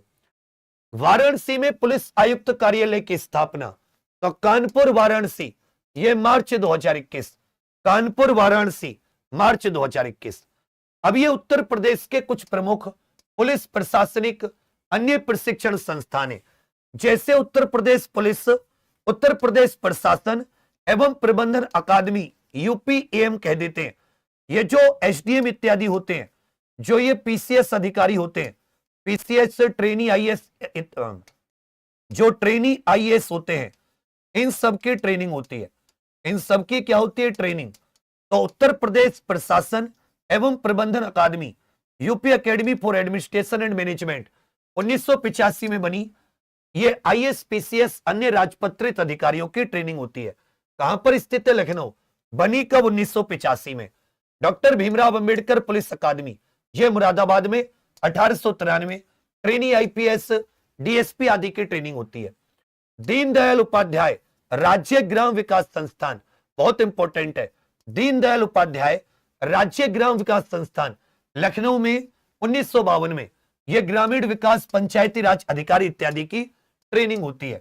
1952 में ग्राम्य विकास संस्थान, 1893 में मुरादाबाद में doctor Bhimrao Ambedkar police academy, जबकि Uttar Pradesh UPM Lucknow 1985। Police training college Moradabad 1901। Sub inspector इत्यादि की भर्ती होती है। वीवी गिरी राष्ट्रीय श्रम संस्थान नोएडा 1974 में। राष्ट्रीय सांख्यिकी प्रशासन एनएसएसटीए, यह ग्रेटर नोएडा साल 2009 में। सशस्त्र पुलिस प्रशिक्षण केंद्र सीतापुर आर्म्ड पुलिस की ट्रेनिंग के लिए 1983 में, जबकि police training school Gorakhpur, Unnao, Meerutpur 1986 police constable इत्यादि की ट्रेनिंग के लिए। उत्तर प्रदेश पुलिस प्रशासन, उत्तर प्रदेश प्रशासन और प्रबंधन अकादमी, यह कहां पर स्थित है? उत्तर प्रदेश प्रशासन एवं प्रबंधन अकादमी, यह कहां पर स्थित है? 20-25 मिनट का और बचा है, 15-20 मिनट का हो गए सर। यूपीएम नाम से यह 1985 में खोली गई, यह लखनऊ में स्थित है। 1985 लखनऊ। डॉक्टर भीमराव अंबेडकर पुलिस अकादमी, यह किस शहर में? सन 1893। डीएसपी इत्यादि लेवल के अधिकारी जो ट्रेनी आईपीएस होते हैं, जो ट्रेनी आईपीएस होते हैं, इनके ट्रेनिंग के लिए डॉक्टर भीमराव अंबेडकर पुलिस अकादमी, डॉक्टर भीमराव अंबेडकर पुलिस अकादमी कहां पर खोली गई? कहोगे भैया जी ये मुरादाबाद 1893 की है। दीनदयाल उपाध्याय राज्य ग्राम विकास संस्थान 1952 का है। राज्य ग्राम विकास संस्थान, दीनदयाल उपाध्याय राज्य ग्राम विकास संस्थान, लखनऊ 1952 में। पूछा है सशस्त्र पुलिस प्रशिक्षण केंद्र, सशस्त्र police armed police training centre, यह सीतापुर।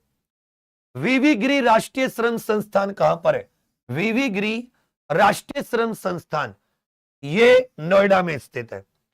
राष्ट्रीय सांख्यिकी प्रशासन अकादमी एनएसएसटीए, यह ग्रेटर नोएडा में स्थित है, 2009। आगे आ जाते हैं उत्तर प्रदेश पुलिस की विशिष्ट इकाइयां। विशेष कार्यबल, स्पेशल टास्क फोर्स कहते हैं इसको, एसटीएफ। ये जो सत्य गंभीर अपराध के अपराधी होते हैं या भगोड़े होते हैं या कोई माफिया होता है, तो इन सब को ठिकाने लगाने के लिए 1998 में एसटीएफ का गठन किया गया था। इसका हेडक्वार्टर भी कहां पर है? लखनऊ में। संगठित अपराध जो ऑर्गेनाइज्ड क्राइम है, जो ये गिरोह बनाकर काम करते हैं, और माफिया विरोधी कार्रवाई के लिए एसटीएफ का गठन उत्तर प्रदेश में कब किया गया? 1998।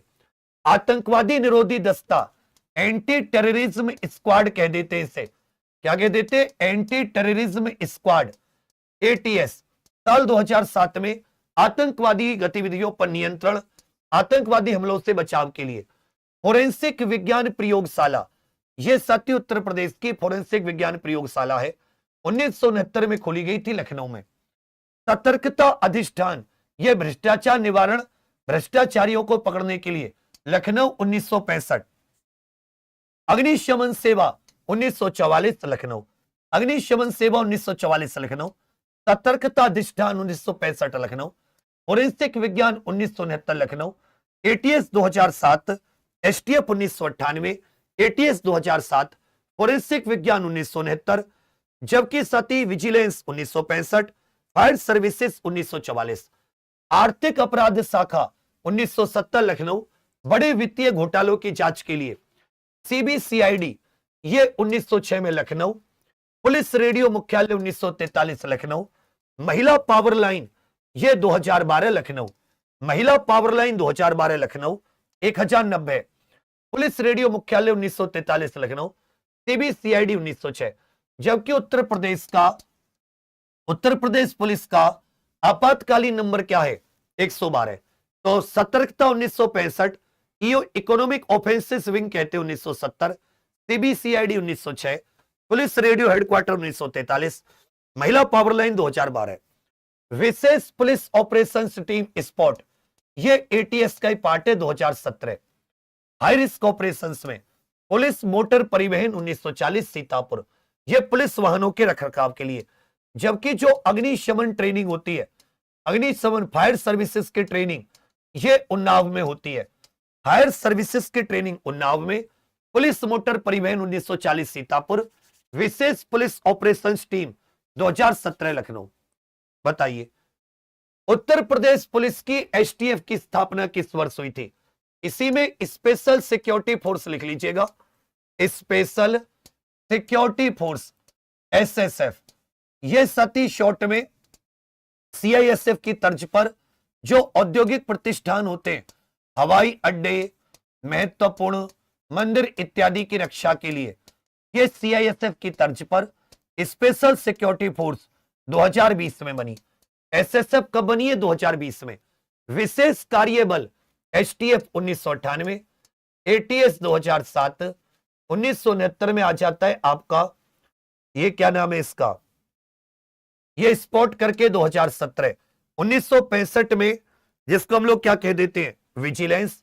1969 में फोरेंसिक, एफएसएल। पूछा है पुलिस मोटर परिवहन संस्थान, जो पुलिस वाहनों का रखरखाव होता है, ये सीतापुर में पुलिस वाहनों का रखरखाव। महिलाओं की सुरक्षा हेतु महिला पावर लाइन 1090 2012 में। राज्य की प्रमुख जांच एजेंसी सीबीसीआईडी 1906, इसी में पीएससी का याद रखेगा 1948। PSC provincial armed constabulary, provincial armed constabulary, provincial armed constabulary भी कह सकते हैं, पीएससी। पूछा है आतंकवाद निरोधी दस्ता, एटीएस और एसटीएफ दोनों का हेडक्वार्टर लखनऊ। एटीएस 2007 में, एटीएस 2007 में, एसटीएफ 1998, एसटीएफ 1998। स्पॉट किस पुलिस इकाई का हिस्सा है? ये एटीएस का हिस्सा है। फोरेंसिक विज्ञान प्रयोगशाला 1969 लखनऊ में। इसके कुछ और है, जैसे अग्निशमन सेवा, fire services training college Unnao 1989, ये फायर सर्विसेज की ट्रेनिंग देता है। अग्निशमन सेवा प्रशिक्षण उन्नाव। जबकि राजा टोडरमल भूलेख प्रशिक्षण संस्थान, ये आईएएस आईपीएस पीसीएस राजस्व कर्मी तहसीलदार लेखपाल आदि को भूलेख और सर्वेक्षण का प्रशिक्षण देने का प्रमुख संस्थान है उत्तर प्रदेश के हरदोई में। राजा टोडरमल भूलेख प्रशिक्षण संस्थान, राजा टोडरमल। तो पूछा उत्तर प्रदेश में अग्निशमन सेवा प्रशिक्षण महाविद्यालय, फायर सर्विसेज ट्रेनिंग कॉलेज 1989 में कहां पर खोला गया? फायर सर्विस ट्रेनिंग कॉलेज कहां पर खोला गया? फायर सर्विस ट्रेनिंग कॉलेज ये उन्नाव में, और राजा टोडरमल भूलेख प्रशिक्षण संस्थान ये कहां पर स्थित है? राजा टोडरमल भूलेख प्रशिक्षण संस्थान ये कहां पर?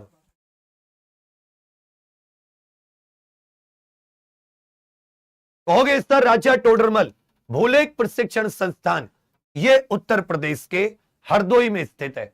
राजा टोडरमल भूलेख प्रशिक्षण संस्थान ये कहां पर स्थित है? उत्तर प्रदेश में। तुरंत के तुरंत नगर निगम बताइए, उत्तर प्रदेश में कितने नगर निगम, कितनी नगर पालिका परिषदें, कितनी सती नगर पंचायतें, कितनी नगर पंचायतें? उत्तर प्रदेश में ग्राम पंचायत कितनी है? उत्तर प्रदेश में क्षेत्र पंचायत कितनी है? उत्तर प्रदेश में क्षेत्र पंचायत कितनी है? उत्तर प्रदेश में न्याय पंचायत कितनी है? उत्तर प्रदेश में न्याय पंचायत की संख्या कितनी है? इसमें विकास खंड कितने हैं? विकास खंड कितने हैं? तहसील की संख्या कितनी है? तहसील की संख्या। मंडल की संख्या कितनी है? तहसील की संख्या कितनी है? मंडल की संख्या कितनी है? तहसील की संख्या कितनी है? मंडल की संख्या। पुलिस जोन पुलिस रेंज की संख्या कितनी है? पुलिस जोन पुलिस रेंज की संख्या कितनी है? फटाक से सबके सब उत्तर दीजिए। पुलिस जोन पुलिस रेंज की संख्या कितनी है? पुलिस जोन पुलिस रेंज की संख्या कितनी है? इसी में एक को लिखिएगा, इसी में साथ ही एक को लिखिएगा।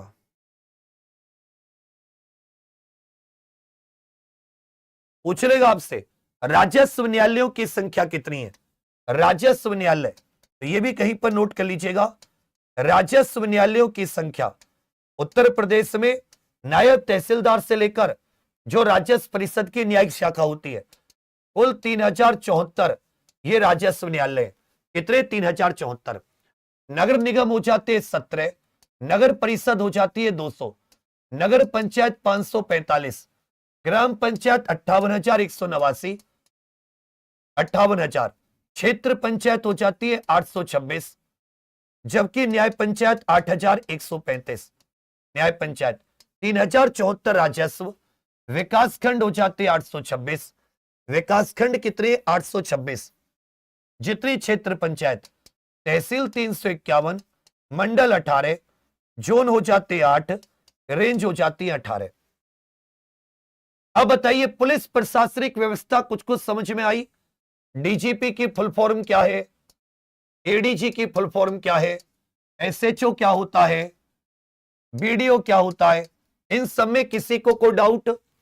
किसी भी प्रकार का कोई ज्यादा समय तो नहीं लिया कि तुम्हारे जीवन की सर्वोच्च समय में नहीं ले लिया हो, बर्बाद हो गए, तुमने व्यर्थ समय बिता दिया। यही मेहनत है जिसके दम पर मैं तुमसे कहता हूं कि तुम पेपर में बहुत कुछ कर सकते हो, अगर तुम बशर्ते मन से पढ़े, दिल से पढ़े। तो अभी हमारा कौन सा टॉपिक? ये पुलिस प्रशासनिक व्यवस्था वाला टॉपिक निपटा, एक टॉपिक और हमारा समाप्त हो गया। 10 दिन में से 2 दिन हमारे। कल सुबह बहुत महत्वपूर्ण आत्मनिर्भरता और औद्योगिक विकास। कल कौन सा टॉपिक है? सुबह आत्मनिर्भरता वाला, और रात को सबसे महत्वपूर्ण मानवाधिकार। फिर अगले दिन प्राकृतिक घटनाएं, आंतरिक सुरक्षा, आतंकवाद। फिर तो हल्के हल्के टॉपिक रह जाएंगे। यही सबसे ताकतवर टॉपिक है जिनमें बच्चे को डाउट होते। मैंने अपनी तरफ से मेरी जितनी मुझ में क्षमता है, जितना ज्ञान है, जितना वो मैंने अपनी तरफ से 110% देने की कोशिश की है।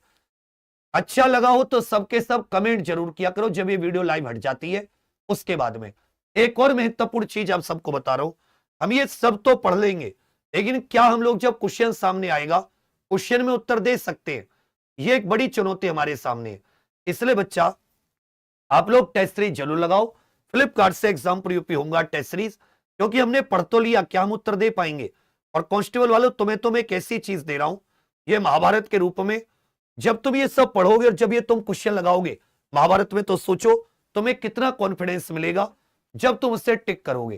तो कोशिश करके कांस्टेबल वाले आप फ्लिपकार्ट से एग्जाम पर यूपी कांस्टेबल महाभारत मंगा लीजिए, और जो अपने होमगार्ड वाले साथी हैं वो टेस्ट सीरीज जरूर के जरूर। ये 10 रात के जो टॉपिक हैं वो मैंने ऐसे रखे जो कांस्टेबल में भी कॉमन है। बच्चा आप क्या करते हो, अब जब पेपर आएगा तब पढ़ते हो, अब पेपर तक तो आप 10 बार रिवाइज कर लोगे, और ये जितना पढ़ा दूंगा, पहली मैराथन इस 28 मार्च को रात को रख लेंगे 9 बजे से 28 मार्च शनिवार। जितना पढ़ा होगा फिर केवल क्वेश्चन करेंगे, आए हुए नए क्वेश्चन जो कराएं वो, और भी नए क्वेश्चन। कम से कम 6-7 घंटे में 1000 क्वेश्चन कराऊंगा इन सारे टॉपिकों से, 100 क्वेश्चन सबसे। तो कैसे कौन सी चीज हमसे छूटेगी? अभी भी मान लो 5-7% कुछ रह गया होगा तो उसे क्वेश्चंस में ले लेंगे, लेकिन कम से कम ये तो मन में रहेगा कि जो टॉपिक मेरे सिलेबस में दिए गए वो टॉपिक मैंने पूरा 360 डिग्री पढ़े।